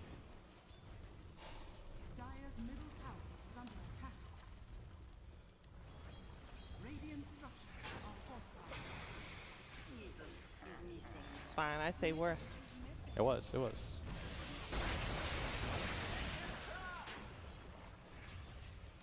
Radiant's top tower is under attack. Come to me, Yo, bot. Owen, mid. Dude, the pings work. Owen. The ping. Well, Mid. we got. The Don't- pings don't- work. They're Don't coming. leave mid alone. It is working. Don't leave mid alone. Yo, they're all coming. They're all coming. Protect. Yo, just hit it. Just hit it. Dude, it ignores himself. Oh, we're just gonna lose mid like that. Sick. The pings definitely work. I pinged mid. Where's my allies? Dude, just ping Squad, like crazy roll now. up. Yo, I watched the OpenAI defend mid lane to like 28 minutes. I gave him And now they emotional just support. let it go down in 7 minutes. Alright. I said, well played to my team. It's fighting me for CS now. Missing top. Radiant's bottom tower is under attack. I think we're supposed to go top now, Shiver. Ah, we're missing top. Well played. They really not win there? Oh shit. Oh, nice job, Cap. Setting up my Very good. AI for success. Okay, does this do anything? No, it does not. Time to go back. What did you do?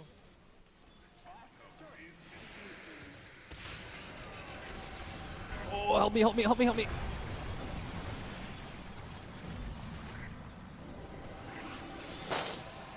Oh my god. Dude, where's my Viper? Why is he farming neutrals? Very nice, very nice. Yo, I pinged the top tower. What's Viper doing though? I blame Viper. Can we blame teammates here? that are not us? No, we're supposed to. We're here to make the AI look good, which is what my teammates are doing so well. Oh yeah. Dude, I'm gonna spam ping this sheep. They'll come. You did it with the wrong ping though. True. Oh, smart. I'll stop. Didn't work anyway.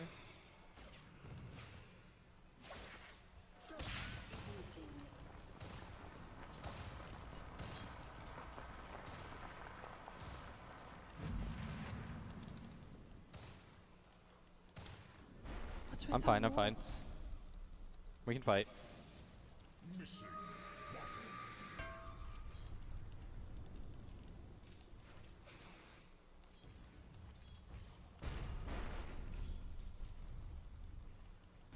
I'm not sure why, but they're not down to take towers anymore. It's definitely a slower game. Yeah. Like, I feel like I'm in the right position, and I should be top, and I am. Yeah, and just no one's coming. You're not. Oh God. There really is no one coming, huh? Just no one's. They just know that my TP's on cooldown for another 5 seconds. Rough. Nice. There's a lion there, Sheeps. Yeah.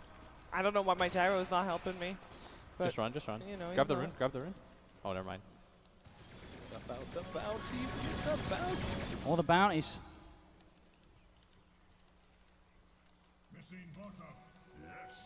Oh, and you're gonna have to remember bounties, because I'm not sure how much the AI does, to be honest. Dude, you guys have gotten like the last 9 bounties. We did get a lot at the start. Now we've got to let them have a bit of a chance. What do you mean? We only got one of those. I said God, a bit I'm of a being chance. You need teammates here? Oh. Razor No Pup is up top. teammates. No teammates here. Nice. All right. So here's what we do, Sheev. We just allow. God, Owen. We allow the humans to mess up, and you and I will just chill.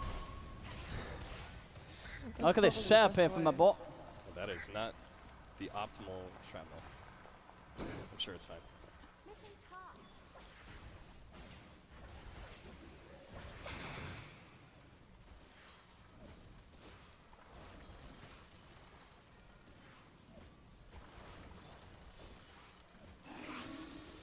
I don't know how to read like when the AI will stick around in a lane when you show up, you know? They always seem to be like, oh, you want the farm? You can have it. All right. Judging by the fact that no one else is up here, Sheever, except us, I'm pretty sure we're in the wrong here. Just get out of top. I guess we're supposed to take bottom. Like, they're all playing bottom, so let's just run there. I think we're just supposed to farm. All right, someone tell the AI that they're running bottom. Lane, bot, Viper. Hope they understood that. Yo, don't help me. Just take the lane. They're not here.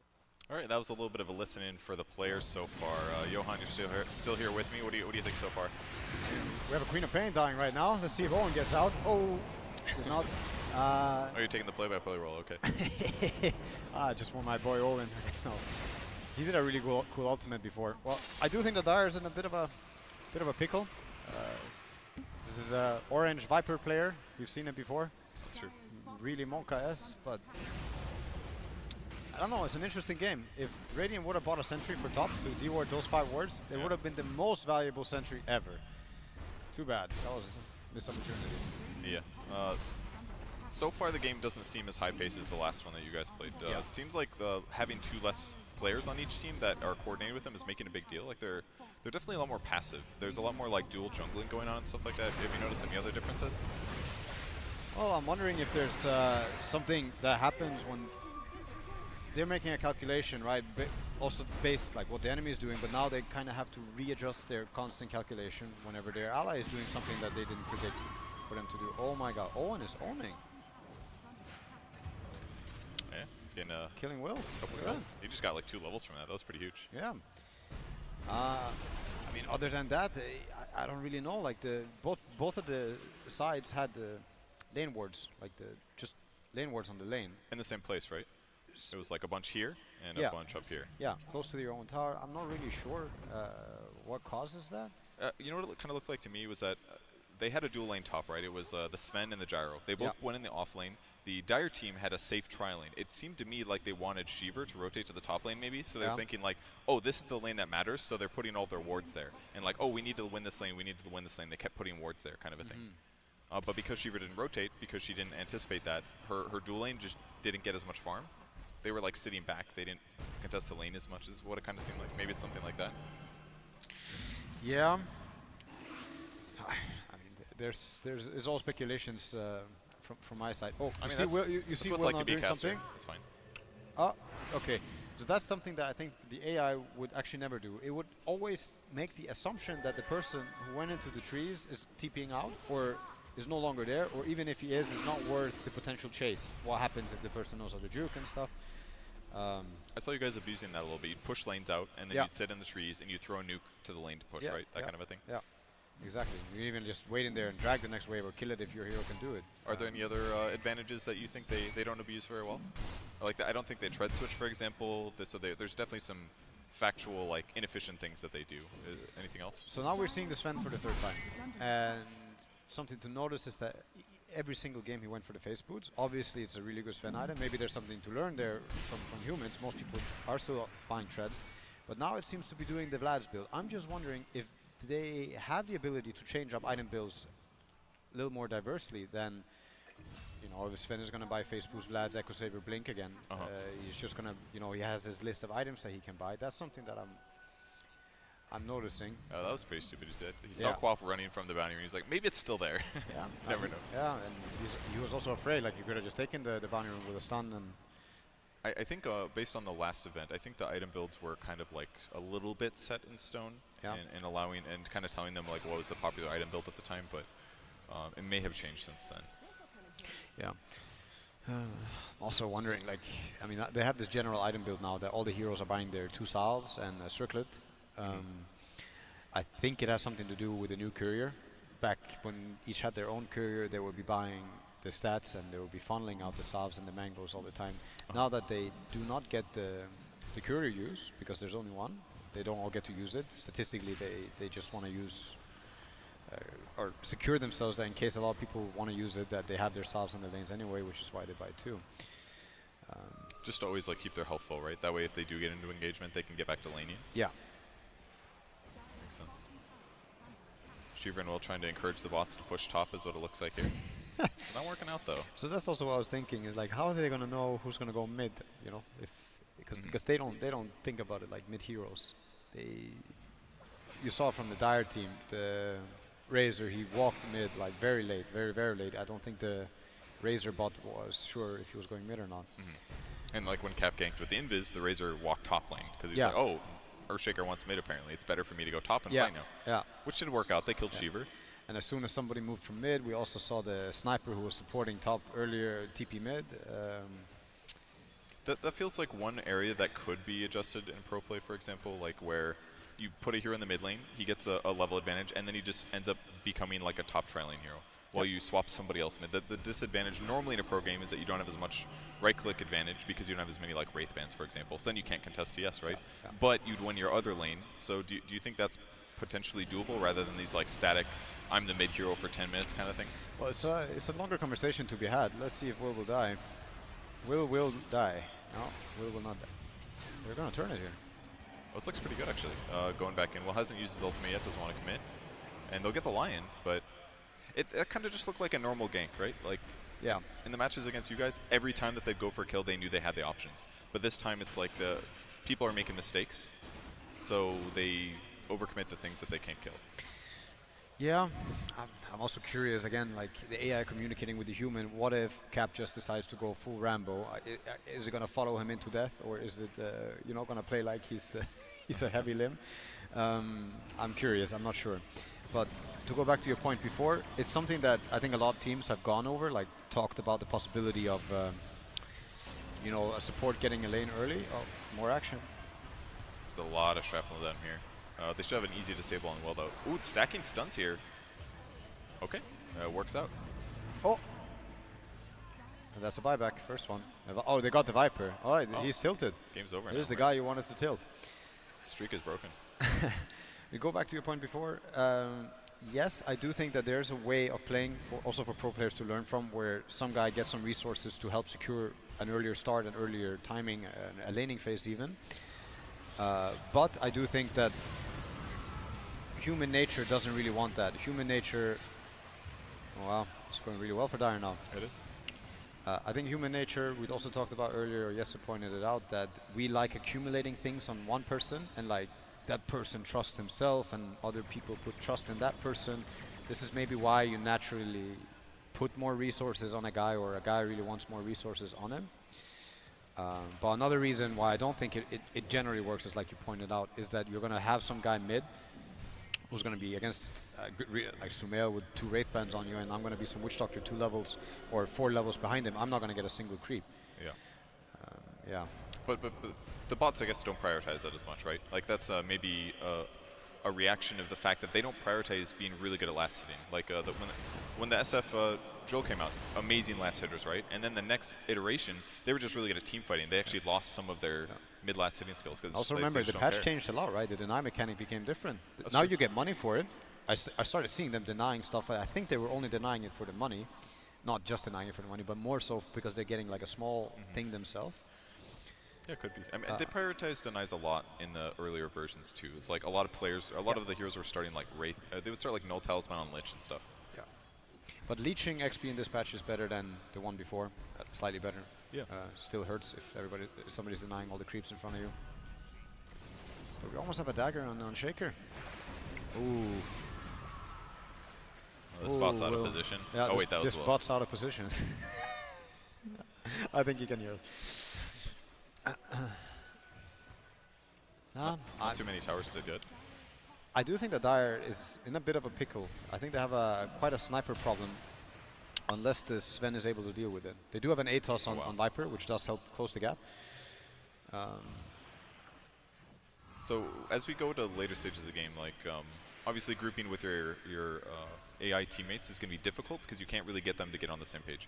In the past, when you're on weaker teams, do you believe in like the mentality that it's just better to follow like what your captain says rather than everybody argue all the time? Like get everybody get on the same page kind of a thing. Exactly. You should always do the same thing. Rather fail doing the same thing than succeed doing your own. Because then your resources won't be as strong, right? In the weaker thing you do. Correct? Yeah, I mean that's the small like mechanical part of it. The actual part is like still very humanized. If you fail doing something together, it doesn't really feel that bad. But if you fail doing something alone, or like the thing that you were supposed to do together never happened, this is when, as a team, you start maybe losing trust and other bad things start happening. Also, like even for morale reasons, it feels yeah, better. It's huge. I mean, I think it's mainly a morale thing for us. For us biological creatures. Yeah. Worked out at TI, so we want to trust each other. Yeah. Have you seen this build before, the Greaves Quap? I saw somebody doing it in a pub the other day. Seems kind of interesting. Yeah, I think I've seen it once. I haven't seen the Yules into Greaves, but I'm loving it. Owen is feeling it. Owen is owning. I hadn't seen somebody get 2 points in Blink before 6 on Quap before either, so he's really trying some new things. He's a support. He can set the new meta. That's true. It's looking like a dead cap here. Well-coordinated gank here. This game definitely seems... It makes the OpenAI bots look so much worse, I must say. It's hitting a lot more neutrals, like you said. It's a lot of neutrals dying this game. They do a good job in that, though. I mean, they're jungling on their side of the map, not always good. But a lot of the other times, it'd be like this. I'm jungling neutral camps near the lane where action might happen, which would be hypothetically here. So I feel like they even did it against you guys sometimes. There'd be one hero jungling here while their team pushed, kind of a thing. Yeah. So another crazy thing to talk about AI, I mean, we mentioned it in our game 2. They're killing our Rax while they're killing our Shrine, while the third guy might be, looking at Roche or doing something else, farming the jungle. But they all are aware of what they're doing. Having a screen on every inch of the Dota map is quite helpful, I think. Yeah, even like the game 2 when you guys got Raxed like in 3 lanes at the same time, that was insane. Oh, that was a great TP there by Razor. Yeah. Instant Yules on Sheever and then teleported out, knowing that was the only disable. They're so good at farming everything. Sometimes too good. We see this bots. Sorry, the Viper bot. He ulties the first creep he sees sometimes. Oh, yeah. Gyro in our game 1, he was also ulting the small camp and flacking it, so it was like unbelievable overkill. I caught Viper ulting a mud golem at one point as Yeah. well. That one's not very good. Yeah, also sniper. You could argue that. So that's an interesting thing with the sniper shrapnel. Is it worth it to shrapnel for the farm? It probably is when you're nearing the 3. You could argue that using 1 to farm it more efficiently or something can not be harmful. But if you're down to 1 shrapnel and you're using it to farm a medium camp that you have the time for anyway, you're not thinking ahead. You're not thinking about the fight where you're probably going to want it, or a scenario further ahead where you're going to want it. This is also something I think the bots are lacking in. Well, they're definitely farming very well. Is this both sides actually? Oh no, Will is actually 4th in the game. Congrats to him. But everybody else ahead of him is bot. I don't think that gets you a trophy though. No. 4th place. 4th place net worth at 21 minutes. Wow. Instant 4-step forward. Everybody rotating. Cap is the most bot-like so far this game, I must say. It's always in coordination with him. Trying to be JX from game 1, basically. I think the bots, they know how to play DP. This is what I think. I think they know how to play DP. Come on. After your last statement, you saw so many exorcisms on creep waves, I'm sure. Yeah, no, it's true. But as a playstyle thing, as a team, I mean, he was silencing creep waves as well. So Was that he? part, Oh, I didn't yeah, catch he was that. silencing actually creep waves in front of me. I don't know what's happening. The way they play with the 5-man death ball and the potential to take the racks, I think DP is like the open AI hero, or it should be, at least in my head. Well, what is the key? The fact that you can stay alive with Spirit Siphon, the exorcism pushes towers, like. All the spells, if you look at them, are really good for this pre-20-minute stuff that's happening. All the spells are extremely powerful. There's no BKB for the W. The Siphons are obviously very strong. The Nuke is also an incredible spell early on. Maybe you have the CM Aura, which you do here. Maybe they would have it also if the bot was playing it. But then, yeah, the Exorcism tremendously helps achieving what it wants, which is like no trades. You're just going to get a tower for nothing, or threatening the racks. But yeah, it has a problem with spell usage many times. Yeah, that's for sure. Oh, there we go. There's the value. I mean, you might as well put sentries everywhere. There's a good chance he'll catch 2 wards. Yeah, if you find and place 1 ward, you definitely sentry. Yes. Oh, that's a sad ward at the staircase, I think. Or is it seeing it? No, it's seeing up. Oh, it's a next level one. It's next level one. No one would ever expect it to be there. How many thousands of hours did they practice placing wards just to figure this one out? That's the real question. Yeah, so that's why I also think you could learn from AI if it was in the public. It was like just AI warding spots. What it could figure out. Oh boy. But it doesn't seem like they do anything next level. You know, I remember the days where you couldn't see spawn boxes by holding Alt easily. Yeah. Like you have to spend like hours Yeah. planting the exact pixel perfect ward that nobody would ever see. You They went don't do that. online and you zoomed in on this pixelated image to try and make out the box. Exactly, and you'd like save this like crazy good ward for like this next tournament, and it would make the difference because you'd win one game because they couldn't pull or something. Yeah. But it just kind of seems like they're like, we want to fight near here, so they'll put it like anywhere. You know? Yeah. Yeah, I remember that iteration at TI. It was also anytime anything happened, like where 2 heroes like from separate teams were involved, and if one of them had a ward, they would always just plant it in front of them. Well, in the meantime, Dire Team grouping up and pushing together. What's this Razor build? Going Okay. back into Yasha. Huh. So he went drums into Yules into BKB back into Yasha. That's a little weird. Okay. He can't build Manta. Oh, so there's a sniper on a BKB on sniper. That's a really big deal. That's a really big item. That's the only item that's really going to save him this game, I think. I really felt that during game 1 for you guys. When they got like 3 BKBs, their usage was like impeccable. Like every fight you guys took, they just took your I spells mean, out it's of it. good in the fights. They were also BKB, like, so the sniper would shrapnel, hit the Witch Doctor, who's alone, downhill, and he would click BKB. Just because maybe he was thinking about the Shaker Echo, but it was, again, not good usage, always. We saw a couple BKBs that were just like, I don't know where. But yeah, of course, it's like scary. If their BKB is ready and you're trying to blink, call, or... Ooh. Does look like a kill. Gonna let the bot have it? Nope, not worth it. Yeah, he'll definitely kill steal them. They can't get mad at him. Nope. Can't get reported by bots. So we think. Anyway. That's the next training. We've been called in for chat build training. Oh. Plus some damage. Oh, OD Pixel also joining the group, but Oh, he's going for. I thought he was going to go the other way. I don't know about you. But. We have 3 humans dead right now. Oh, And that's some jungle. OpenAI tactics right there. This looks a little familiar. It's like, oh, we lost a team fight. We just hit the jungle, Mode guys. OpenAI. They're trying to defend, though. Viper's a little out of position, but... Okay. Good luck on this one. This is All interesting. right. They should leave him. I think they have to leave him. Are they actually thinking about this? They're going back in. They're going to fight it. Line disabled. Silence for a bit. Sniper BKB, but he's in melee range. It's okay, though.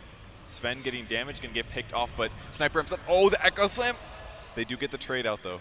Sniper does not escape, and that was a pretty big team fight for the Dire team. Yeah. So I don't really know why the Radiant team thought that they could fight there. At least to me, it seemed like a very hard fight. Just with Viper spells, you're not going to be able to turn. Sven had no ultimate. So They yeah, went about again, even, though. The fight recap was like pretty gold neutral because of buybacks on the Dire team. And now they're alive and pushing waves. I mean, this is a better buyback than the ones they had against you, at least. Yeah. Yeah. And Blitz's OpenAI mode. Oh, Blitz's OpenAI mode didn't work. yeah, His it didn't. buyback was. he walked forward a pixel too far and he's just dead. No. That's how it goes. So he has a Wraith Band in his. Oh, okay. So he was saving it for the slot. I see. They're ahead of that. Mm-hmm. Did you guys see any weird like talent trees that they picked or anything like that? I think No, I Viper haven't they looked. went. I think they went attack speed, attack range, just Wow, like this. Okay. It really feels like they prioritize range. Range seems like everything for them.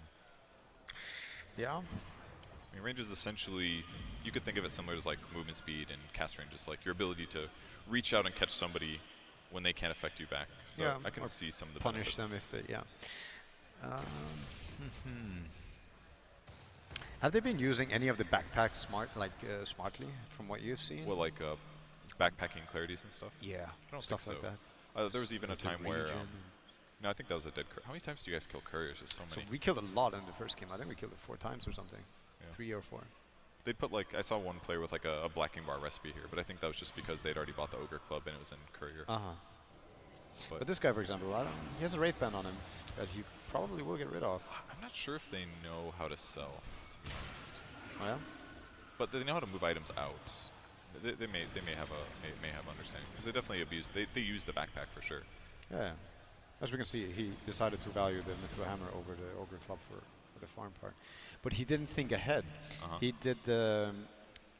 He got the items first. Oh, he's valuing the Wraith Band over the magic one. He sold his magic Really? one. Yeah. Okay, so they do sell. I heavily disagree with that, by the way, in my opinion. But so if you want to talk like very small things, what he could have done was put the Ogre Club in his backpack before the courier delivered his items. Then he would have had that 24 damage for those hits for the neutral camp. Very small things, but he didn't do it. Yeah, it can make a big difference sometimes, especially in like 1v1s. Yeah. Man, they like jungling. They just, I don't think they have any faith in their teammates, and they're like, well, we know we can farm better, so. Oh, something happening top. That's a Sven TP. You know, you know okay. what's up. Oh, No, just ganking the creep wave. Everyone's gone. Okay, that was the after line. Well, item-wise, it's progressing pretty normally.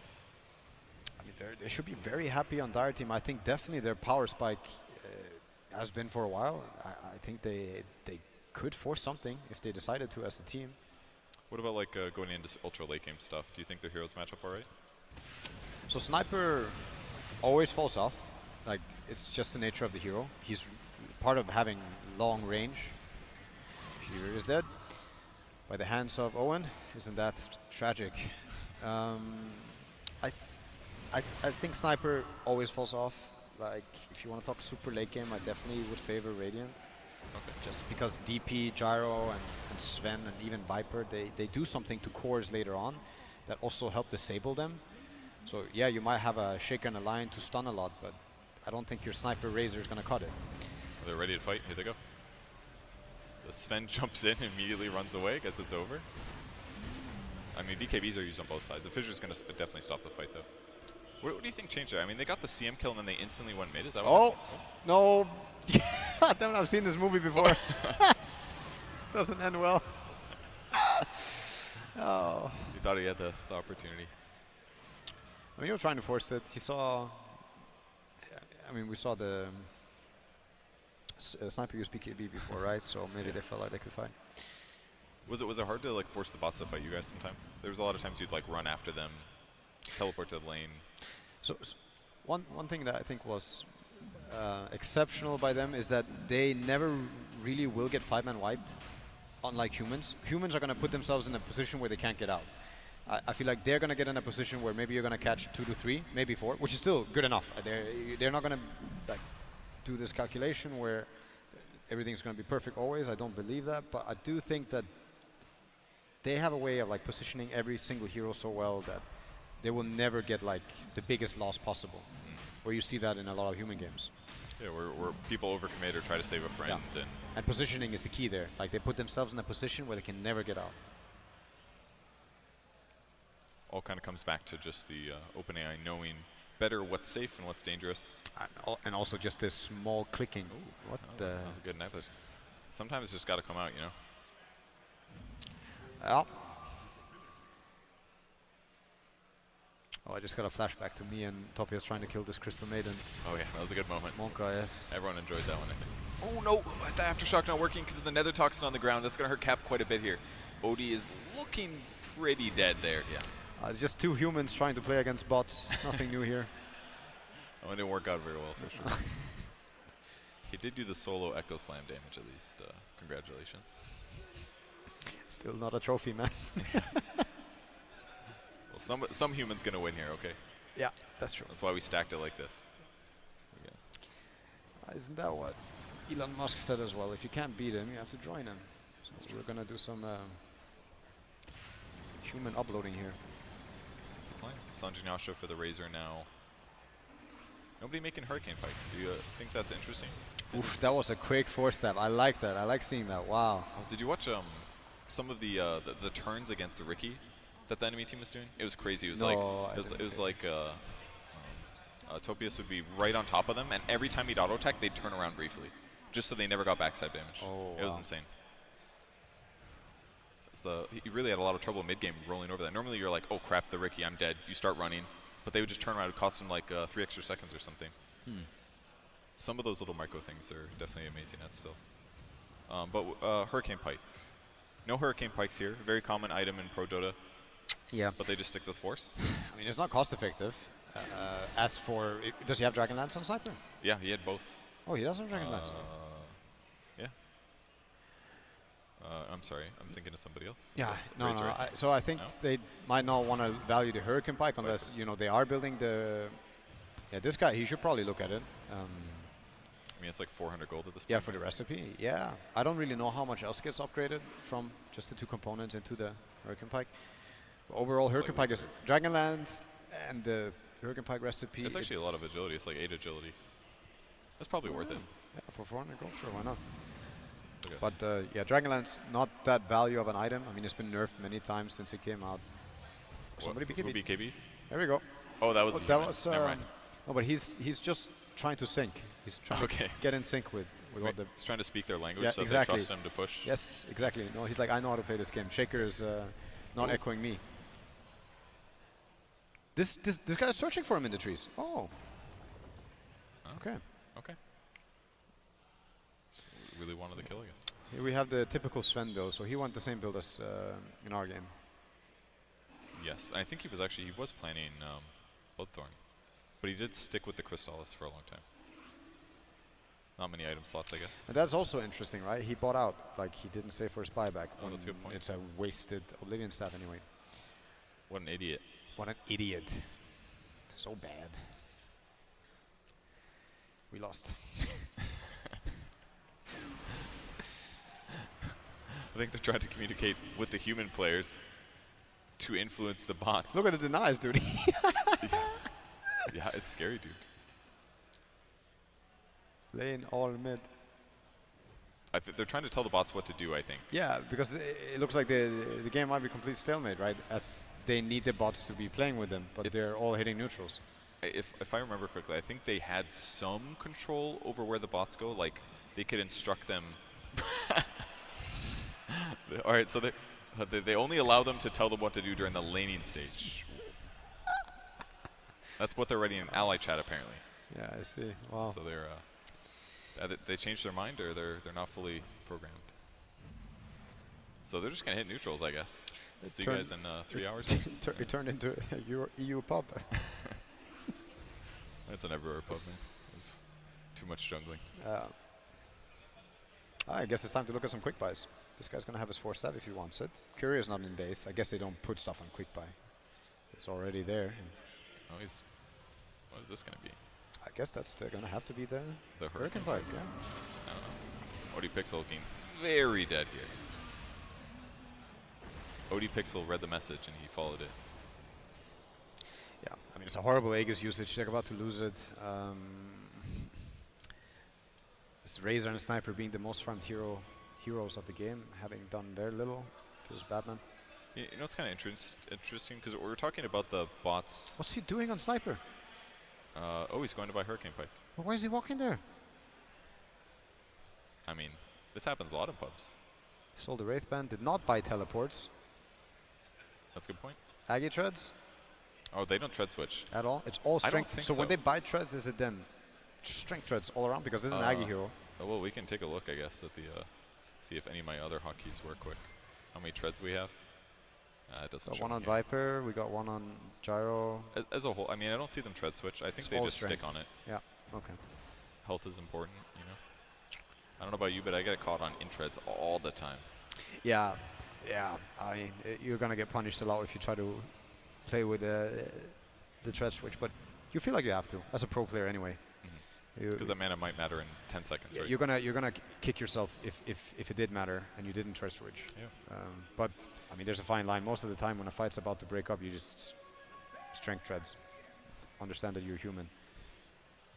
So in terms of like the OpenAI jungling, I imagine like what it would take from a human player right now in this game to actually get them to do the right thing. Is it like, oh, you're 3 pixels too far to the right, therefore it's not worth it for me to group up and push, you know? It's probably some like super simple thing. Yeah, what I do in my pubs when my team plays like this is I just right-click them and I try to make them understand that, yeah, I'm going with you because I have to go with you. Ah, yes. That's a good strat. Yeah. But then you just end up like standing next to them while they jungle. Next to them, what are you gonna do? And you take the racks with Shaker. You never know. Yeah, You got the damage talent. You got, yeah.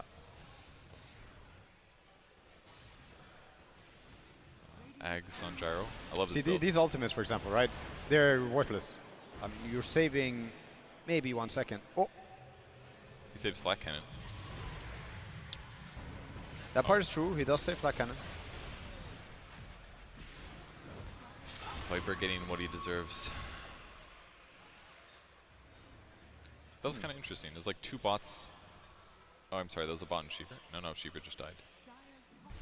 They actually like crossed the map basically, did some stuff and got punished. Yeah. It wasn't human players for once. Yeah. Maybe that's the humans were supposed to be there kind of a thing. Yeah. If you're Radiant bots, you definitely blame Radiant humans. What are those wards in the small camp? You know, they like seeing things. That one's really good. I like that one. Nice sliver of vision that's already granted. And well, you know, can't let them pull. No, can't let them pull. The camp is secure. All right, now they decided it's go time. I guess, I mean, the Viper kill is what it took. I mean, it took Waiting for a mistake. Here we go. Viper or Sven forcing this though. Oh, he's on top of Sniper. This is pretty big. Hurricane Pike already used. BKB's down. No, he gets him. And now Owen kind of cleaning things up, but Sven and DP on the backline, they can still defend this easily. The bots are running. The missile's coming though. I just defend. This guy's dead. Kill him. Is he? Okay, there's a blink forward. He's gone. Maybe. Heals in 2 seconds, but as soon as the glimmer goes away, he'll use him, right? Yep. But he does still die. It's a good punish. Exorcism grants haste. Row should be spawning, and they could take it.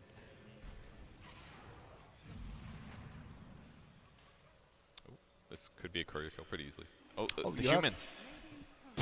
That was definitely the humans messing. Maybe. No, I actually don't think so. I actually think it was the... The bots. Yeah, they got to work on the courier micro. That's for sure. Oh! That's basically what all your entire game looked like. It's like, oh, you're about to do something amazing, but then you're stopped. Cap had to die for Owen sins. Oh my god. Worth it though. This queen is farmed. This queen is very farmed. Yeah, she's doing well. Net worth is even now. Maybe not something we expected. They kill shrines at least. That's one benefit they've got going for them.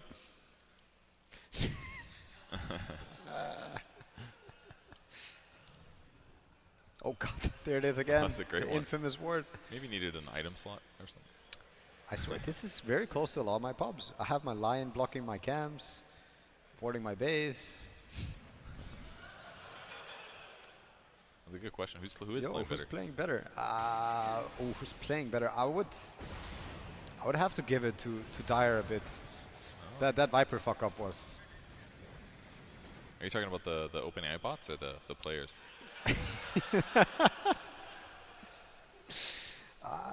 mean, I would say the AI is dictating a big part of what's happening in this game. You have more. I do think we have a little more control on Dire's team also, because we're playing this, we have this off-lane Shaker and this Queen, whereas then the two cores is the Razor Sniper, who are just very powerful for them.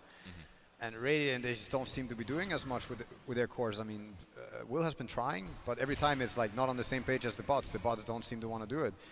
You can't really play Dota alone. It's a 5-man game. You know, maybe you guys should have chat wheeled the OpenAI bots. We didn't have chat wheels. Oh, you didn't? Yeah, Oh, we that's would too have bad. chat wheeled the shit out of them, man. I suppose it's like a private server. Well, That's Sven's decision right there. He sees the guy's poking him in the back. They're getting fissured. He doesn't care. He's just thinking about the objective. I mean, he'll kill faster.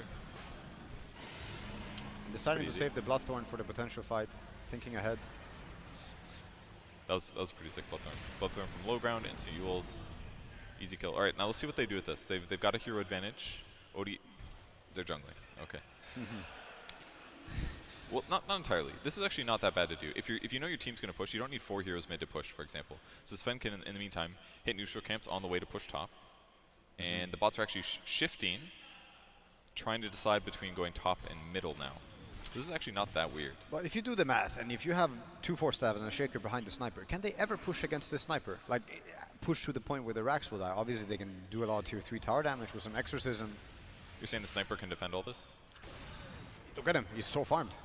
Daedalus, it's really hard to tank these hits. And I also think it's really hard to kill him when he's in his base. Getting on top of him might not be a problem, but staying on top of him might be when he's sitting here. But he Look at doesn't this, have they're buyback. trying. If he does die, this could be pretty bad. Oh my god, he's shredding the Viper. Use his cheese. That was fast backpacking. That was a beautiful fissure by Cap.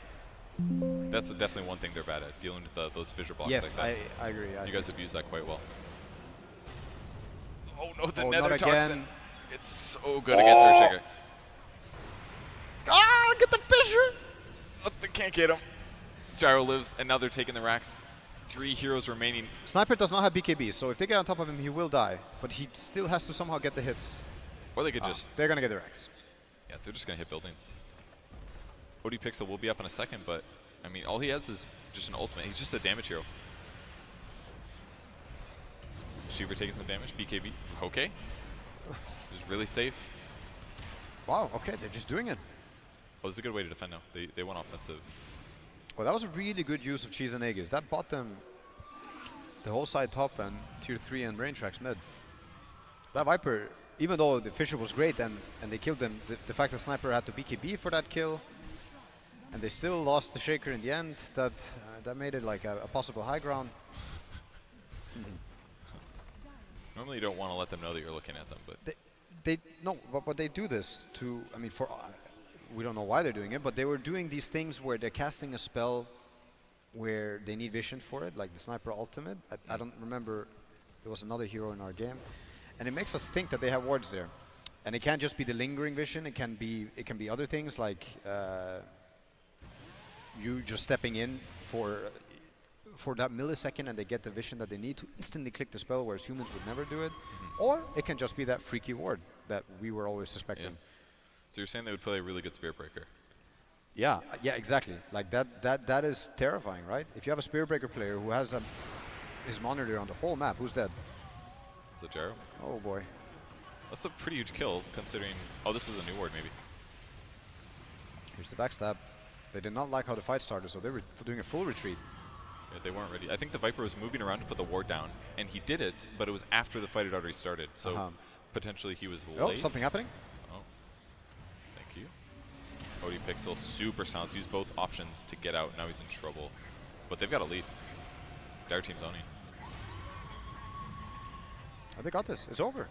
Is this game actually over? It has to be over. That's a lot of enemy Yeah. kills. Will's No, got to but stay they're alive dead here. they're dead forever. He's got the blink away. If he can just buy time, Will, you have to do a lot. all you have to do is get the humans and the bots to chase you, and you'll buy time. I just feel like Sven is way too big of a deal. The Gyro's going to spawn and he's going to die trying to defend. It's They're got to going be to KB. go throne. I hope. I mean, for the Queen and Shaker's sake, I hope that the bots This is a tier 4 tower moment. Cap is like, you guys are free hitting this with me. All right, they're going. The bots are helping. He's in that BKB for 5. Took For the a while, haste actually. talent. That's a really nice haste talent to be having right now. Is it going to be enough? He's got to silence him. Maybe going. The sniper hurts, man. He's got to be so careful. He doesn't have buyback here. If Will dies, it's going to be so bad. Oh! That was really close. Great force staff. That was Viper saving his life, actually. Viper forced him out of the way. My god. No, they're throwing. Oh, they're kind of no. defending. They're They've got a defending, dead hero. they're They throwing. can get kills. They need kills. What a Yules. Wait, what did he just backpack? He just changed something in his backpack mid. Didn't he? Oh, okay, no, with I the was razor. wrong, I think. I thought he did All right. yields for the drums. They defended it. That was really close, actually. Will did a really good job there. Maybe human MVP so far? Yeah, actually. Is that fair? Yeah. Oh, that's close. I mean, Owen has had a sick game on Queen. Cap has had some sick fishers. I think Shiver is struggling a lot this game, but that's the nature of Crystal Maiden for many games. More jungling in the meantime, while people are dead. Sven gets his buyback while he's... Inefficient by Gyro though. Look at him. He was doing some running around. Like he didn't realize that the wave was actually there. Whereas he had that Hurricane Pike though. He ended up going for the wave anyway when he saw it when the waves met. But So he's not anticipating where the creep waves are going to be like a player would. at least there it looked like he didn't. He did some running around. So not 100% optimal. Could it have also just been his team movements, like adjusting based Could on... have been adjusting if his team was looking to go mid or the plan was to go mid and then they changed. Sure. the instant assassin. Put it on cooldown. Ultimate's a little early here.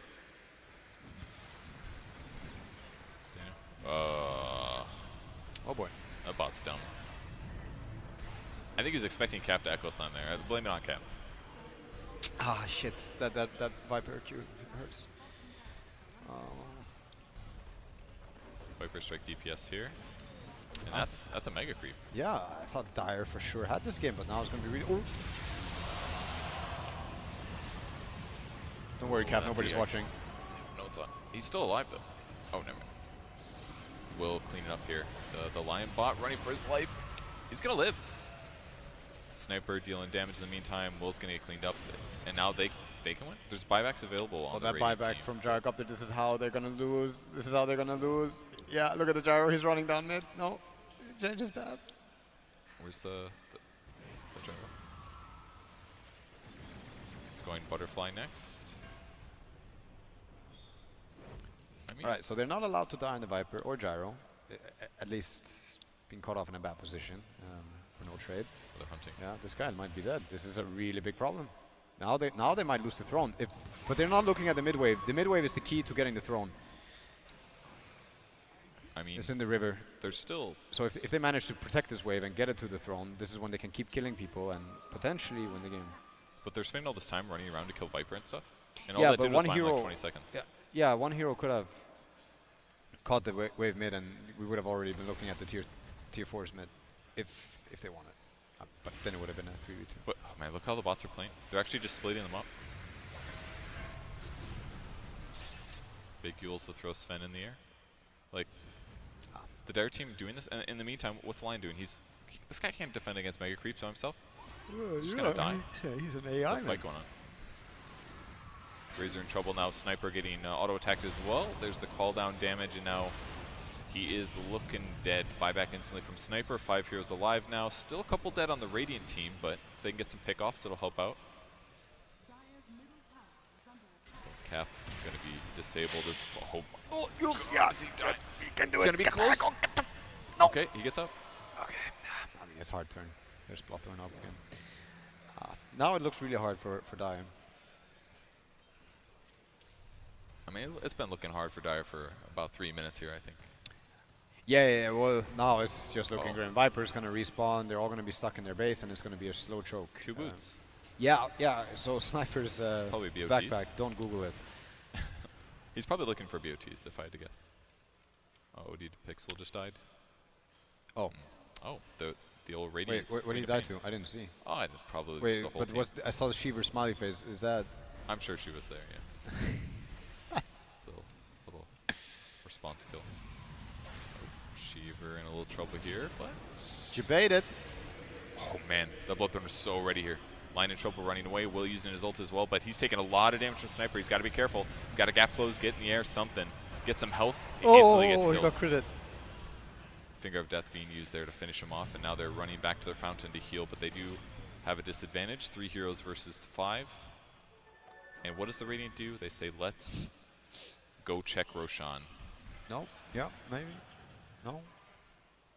They're thinking about it. Death Prophet pinged it. That was Will. Cap's got to be careful here. Ooh. That's very close. Look at that, Sven. He's standing still because he cannot comprehend what just happened. Smashing his digital keyboard in range. His digital keyboard. Oh! Big echo on 2 heroes, but the bots are nowhere to be found. They weren't ready. They're like, no, Cap, that's not the initiation. Sniper, what are you doing, man? He's got to kill these 2 Come creeps. on, dude! The creeps. Rough. Oh! That's the GG we lost from that is a morale, like... Come on, creeps. dude! The bots are nowhere to be found. They weren't ready. They're like, no, Cap, that's not the initiation. Sniper, what are you doing, man? He's got to kill these 2 Come on, creeps. dude! The creeps. Rough. Oh! That's the GG we lost from that is a morale, like... This Sniper should just leave, man. He's not helping. Yeah, report that guy, dude. Yeah, At least it. mute him. Yeah. He's Don't be a boring. double downer, man. Razor going to try to tank things up. He's got BKB here to buy some time, but everybody just running away. Quap is back Sniper. in. It's not over yet. It's Okay, not over gets yet. kill. OD looking like he can clean up here with help from Sniper. Die, Will! You know, at least he kept trying, you know? Like, he's one of those negative players. It's kind of like playing on the C server. They're really negative, but they'll never stop trying. Yeah. Nah, it's a typical GG go end mid, and then they're like, guys, go smoke. Yeah, they're already smoked, right? They're They're like, already oh, smoked. we're in the fountain, Yeah. guys. You can push high ground, we swear. The Sniper backpack and having 6k gold with no buyback, something is not right. I mean, they can still win this game, right? Like, it's Now they can, right? a 1% chance at least, and they just won that fight. It's got to be higher now. Press your buttons. Okay, all right. He should be able to get a blink off. If there's a crit, though, okay. Ends up getting out. I would ulti that for sure. Not really seeing too much movement in terms of like Razor's gold advantage at this point. He is sitting pretty middle of the pack, but so is Sven actually. This is a lot of money for a 56-minute game. Like, the resources have been cleaned up quite efficiently, I think, by both teams. That's definitely, jungling like that is one thing the bots are good at for sure. How's a Sniper's second set of boots working out? Oh, he's got a lot of money. Don't know what's happening. He doesn't have buyback. These are all money that he should be spending. Is he having item issues? What's going on? Hyperstone, boost his speed. I don't know. Eat the Moonshard. Do something. You know what it is? I don't think they've ever been in this. This is like the moment where they've never been in this position before. They don't know what to do. They're quick, or like the item suggestions ran out. You know how you build your list, and the list has been run dry now. Yep. It's at the end of the list. But in all reality, like if 5 OpenAI play 5 OpenAI, the games are done by now. They would have ended it. Yeah. So this is a new territory. The same thing happened when they played the casters 5 versus them. They picked. We did one draft where we let the Twitch chat pick heroes, and they played like Slark or something. Slark just didn't know what to do. He like just split pushed, but he never fought. It's because he never had experience winning games. Is my assumption. Yeah. No, which also goes back to the whole buyback theory that at least I have, where they were.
You were doing very well. I'm very proud of you.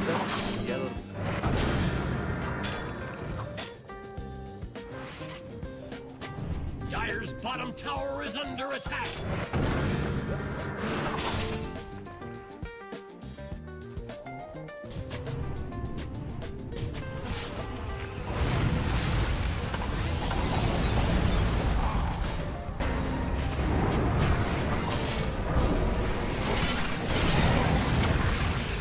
Dire's middle tower is under attack.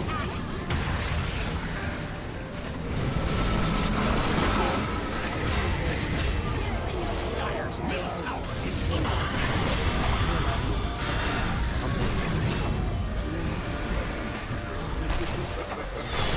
Dire's middle tower is under attack.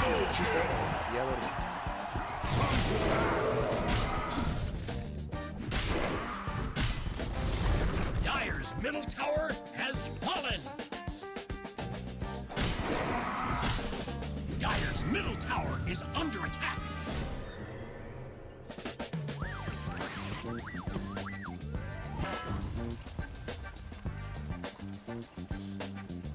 Dire's top tower is under attack. Dire's top tower has fallen.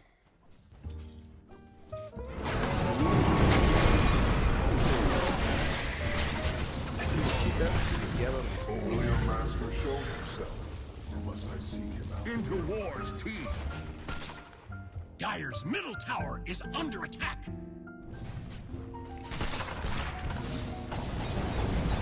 Dire's middle tower is under attack.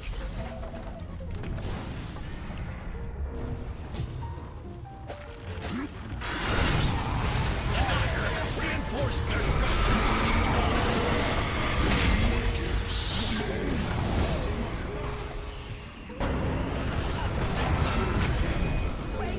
Dire's middle tower is under attack.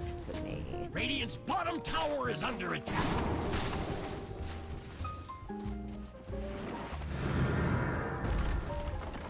Radiant's bottom tower is under attack. Looks like Radiant closed the blast doors. Radiant's bottom tower is under attack. Radiant's bottom tower has fallen. Dire's middle tower is under attack. Dire's middle tower has fallen.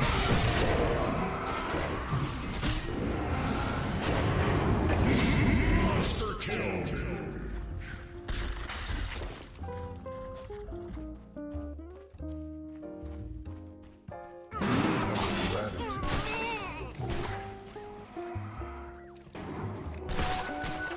Radiant's bottom tower is under attack.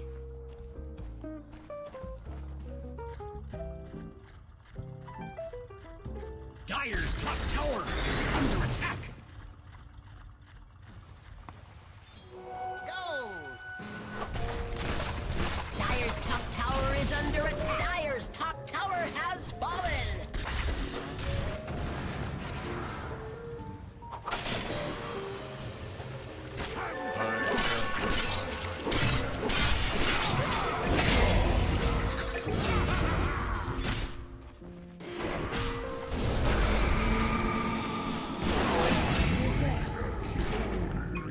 You can't cheat that. Su lechita y a dormir. Su lechita y a dormir.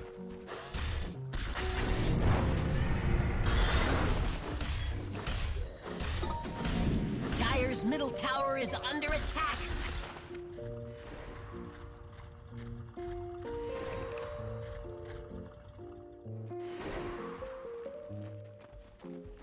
Dire's middle tower is under attack. Dire locked down their structures.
Perhaps I'll kill you on the other side.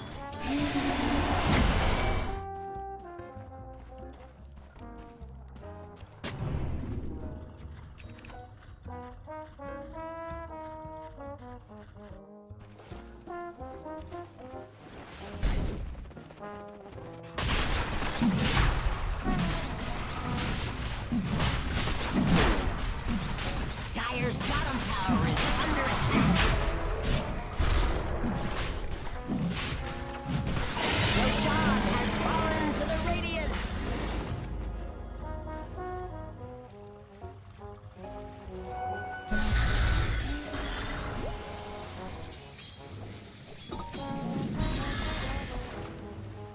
Dire's bottom tower is under attack.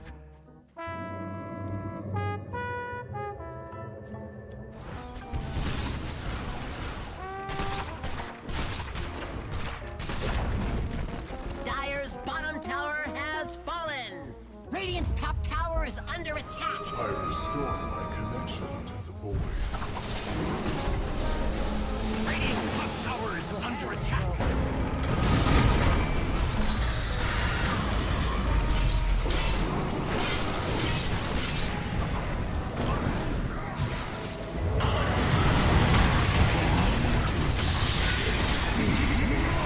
Radiant's top tower is under attack. Radiant's top tower has fallen. Dire's bottom barracks are under attack.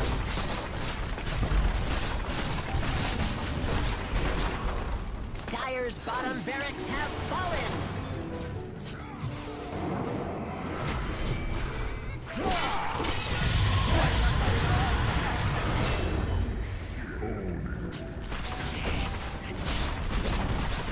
Dire's middle tower has fallen.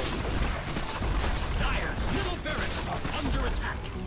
Dire's middle barracks have fallen. Dire's top tower is under attack.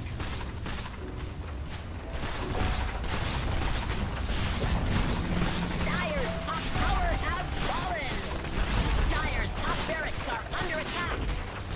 Dire's top barracks have fallen. Dire's top barracks have fallen. Radiant now have mega creeps.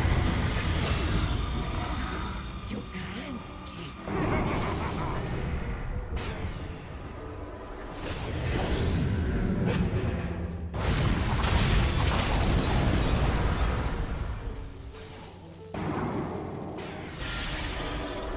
Dire's middle tower is under attack.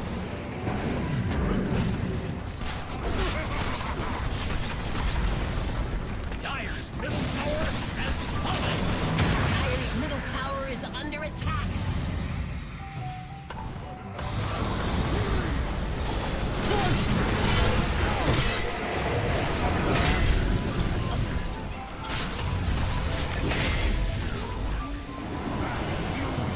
Dire's middle tower is under attack. Triple kill. You get nothing. Dire's middle tower has fallen. Dire's ancient is under attack. Radiant victory. Such a great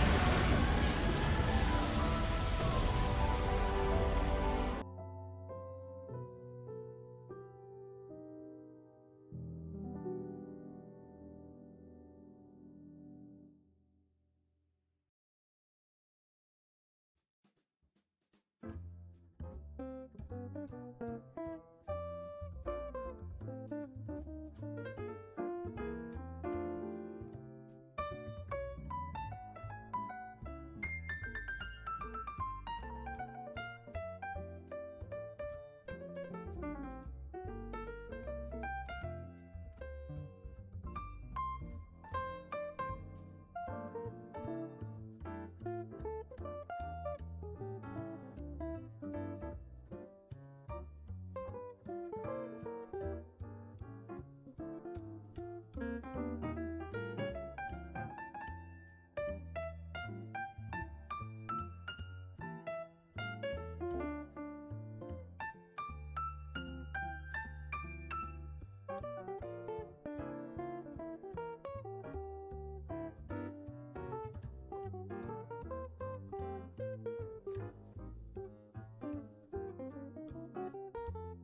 Party, a regulated exchange where you trade on real-world events. What's up, my name's TechNoba here for Troubleshoot and welcome back to another video. In this quick video, I'll be showing you how you can get your Steam Web API key to use in certain programs and websites that may need it. Note that you shouldn't be giving this key out to just about everyone. It's a terrible idea as it is linked to your account and you'll be punished for API abuse. That being said, as far as I understand, you need an account that is currently active, as in you've made a purchase within the past year, and it has at least one purchased game on it, not gifted or received, it's actually spent money. That's as far as I understand. So you can't just make a fresh account and get a key from it. But I may be wrong. Anyways, in the description down below, you'll find a link to Steam's website, steamcommunity.com/dev/API key. You can either open this up in your browser, or if you prefer not to sign in them, head across to your Steam client, open the store page, and drag that link directly out of the YouTube video into the store page over here and drop it to navigate to this page in a pop-up. When you get to this page, you'll either see your Steam Web API key, or you'll be able to request one. If I simply revoke this and enter anything into the domain name here, it doesn't really matter, though if you're using this on a specific website, it's a good idea to use that here. I'll just call it test. I'll agree to the Steam terms of use and register my API key. Now there's a key on my screen. Simply copy this and use that name here. You'll be able to, when you get to this page, you'll either see your Steam Web API key or you'll be able to request one. If I simply revoke this and enter anything into the domain name here, it doesn't really matter, though if you're using this on a specific website, it's a good idea to use that here. I'll just call it test. I'll agree to the Steam terms of use and register my API key. Now there's a key on my screen. Simply copy this and use this wherever you need it. Of course, if you're ever worried about this being compromised or you'd simply like to deactivate this Steam key, click revoke my Steam Web API key, okay, and suddenly the key is deactivated and no longer linked with you. That's really about it for this quick video. Thank you all for watching. My name's been TechNoba here for Troubleshoot, and I'll see you all next time. Ciao.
Dire's bottom tower is under attack.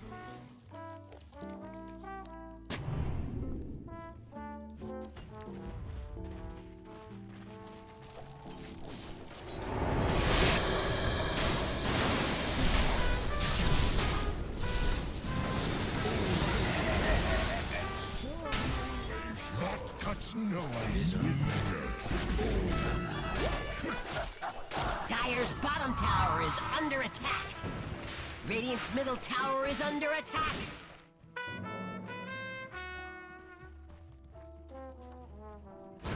Dire's bottom tower is under attack.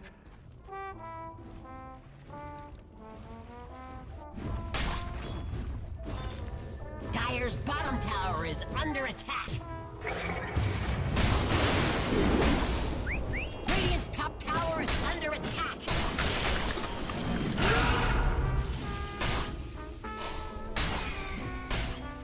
Radiant's top tower is under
This is how a ramen brand reached over 1 billion people without using social media. In my opinion, going to be one of the top. In our previous video, we used JSON.NET and C# to create a JSON feed. In this video, we're going to look at how we can filter that JSON feed. That way, we're not obligated to return all of the data all of the time. First, a quick look at how our JSON appears at the moment. You see that it returns all data to us. What I want to do is say question mark and then combine name, and then we'll say Paul, and I want that to only return the Potomac Paw in this case. Or if I say combine name equals red, I want to only see the red bud. As it exists right now, it doesn't work that way. So the first thing we need to do is we need to get the value that corresponds with the name combined name. So you notice the combined name is going to stay consistent. That's a unique identifier. It's the value that follows the equal sign that can change, just as we see here in plain places. We see with the JSON stream that's in plain places, I can say combined name equals oak. I get a list of oak trees. Combined name equals red. I get any plant that I have in the database that has the word red. Maple, whoops, misspelled. Maple, so on and so forth. That will determine the type of data that I get back. Now, by the way, this feed that we see here, plainplaces.com/Perl/mobile, viewplants.json. This is publicly available on the internet. It's a feed that I've put together. You're more than welcome to use it in your own app or while you're testing out your own application if you just need a simple JSON feed to hit. But nonetheless, back to where we were. We need to get the value that corresponds with this thing called combined name. So I copy combined name, I go back to my service, and up in the page load, I'm going to say request.queryString. Now, queryString is an array, and this array essentially represents all of the name value pairs that are available in our URL, and those name value pairs follow that question mark. So we can access any of those using this query string, and I can simply pass in the name of the key, and that, with any luck, will return to me a value. So I can say string filter equals request.queryString combined name. Okay, looking pretty good. Now we need to pass that filter to this show JSON method. So I'll simply say filter. The only trick is that the show JSON method doesn't know that it needs to accept that string filter. So I need to add a parameter to this method, string filter, just like so. Now the two parts match. We know that the filter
Every player is different, and Strats Plus understands that.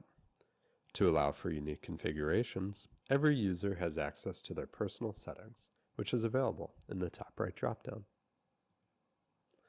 Here, you can let Strats Plus know that you have a preferred role and/or lane. Setting this feature makes Strats Plus attempt to put you into your preferred position, and is only overwritten if it differs from your designated position in a ranked roles lobby, or if you manually overwrite it within Strats Plus. You can also open the Internals section, which gives you several additional options, many of which you are unlikely to need. The first is the Updater channel. This allows you to select between using the latest stable release of Strats Plus or the latest beta release. Most users will want to use the latest stable release. Next is the login URL, used to connect your Steam account to Strats Plus so that the application can identify you in-game. This should only be changed if necessary for debugging. Next is the API URL. Again, this is only here for debugging purposes, and we recommend you keep it default unless instructed otherwise. Finally, we have your Dota 2 directory path. For most users, the default path will work perfectly, but in special circumstances, you might need to let Strats Plus know where you've installed Dota 2 on your hard drive, so that the application can work correctly. These settings will continue to grow with the application, and we'll be updating this video when that happens. We hope you've enjoyed this series on Strats Plus. Good luck and have fun. You know you could be vaping formaldehyde, which is used in taxidermy. Yeesh!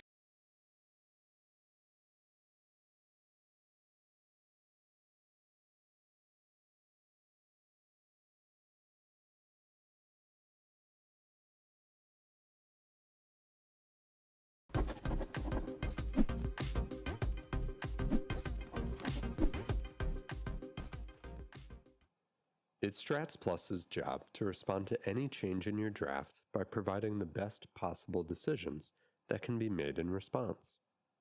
Because of this, it updates anytime anything changes, however small that change might seem. Sometimes, however, you might want to be able to make several changes to your draft before Strats Plus responds. This is where the API lock function comes in handy. The API lock can be activated in one of two ways. First, you can hold down the Shift key on your keyboard and then make any number of changes you'd like. Secondly, you can expand the app bar and click the lock icon. You can make as many changes as you need while the API is locked, and then just click on the lock again when you're ready for Strats Plus to go back to work. I'm now going to use the API lock to make some significant changes to Dyer's laning and role assignments.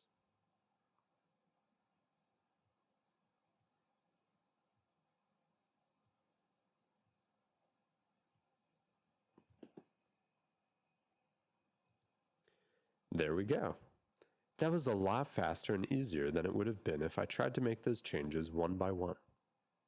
In the next video, I'll go over the personal settings that you have available in Strats Plus.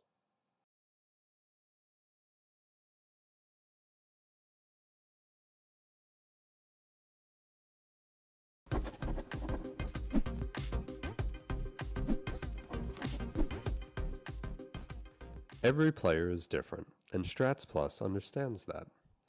To allow for unique configurations,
you.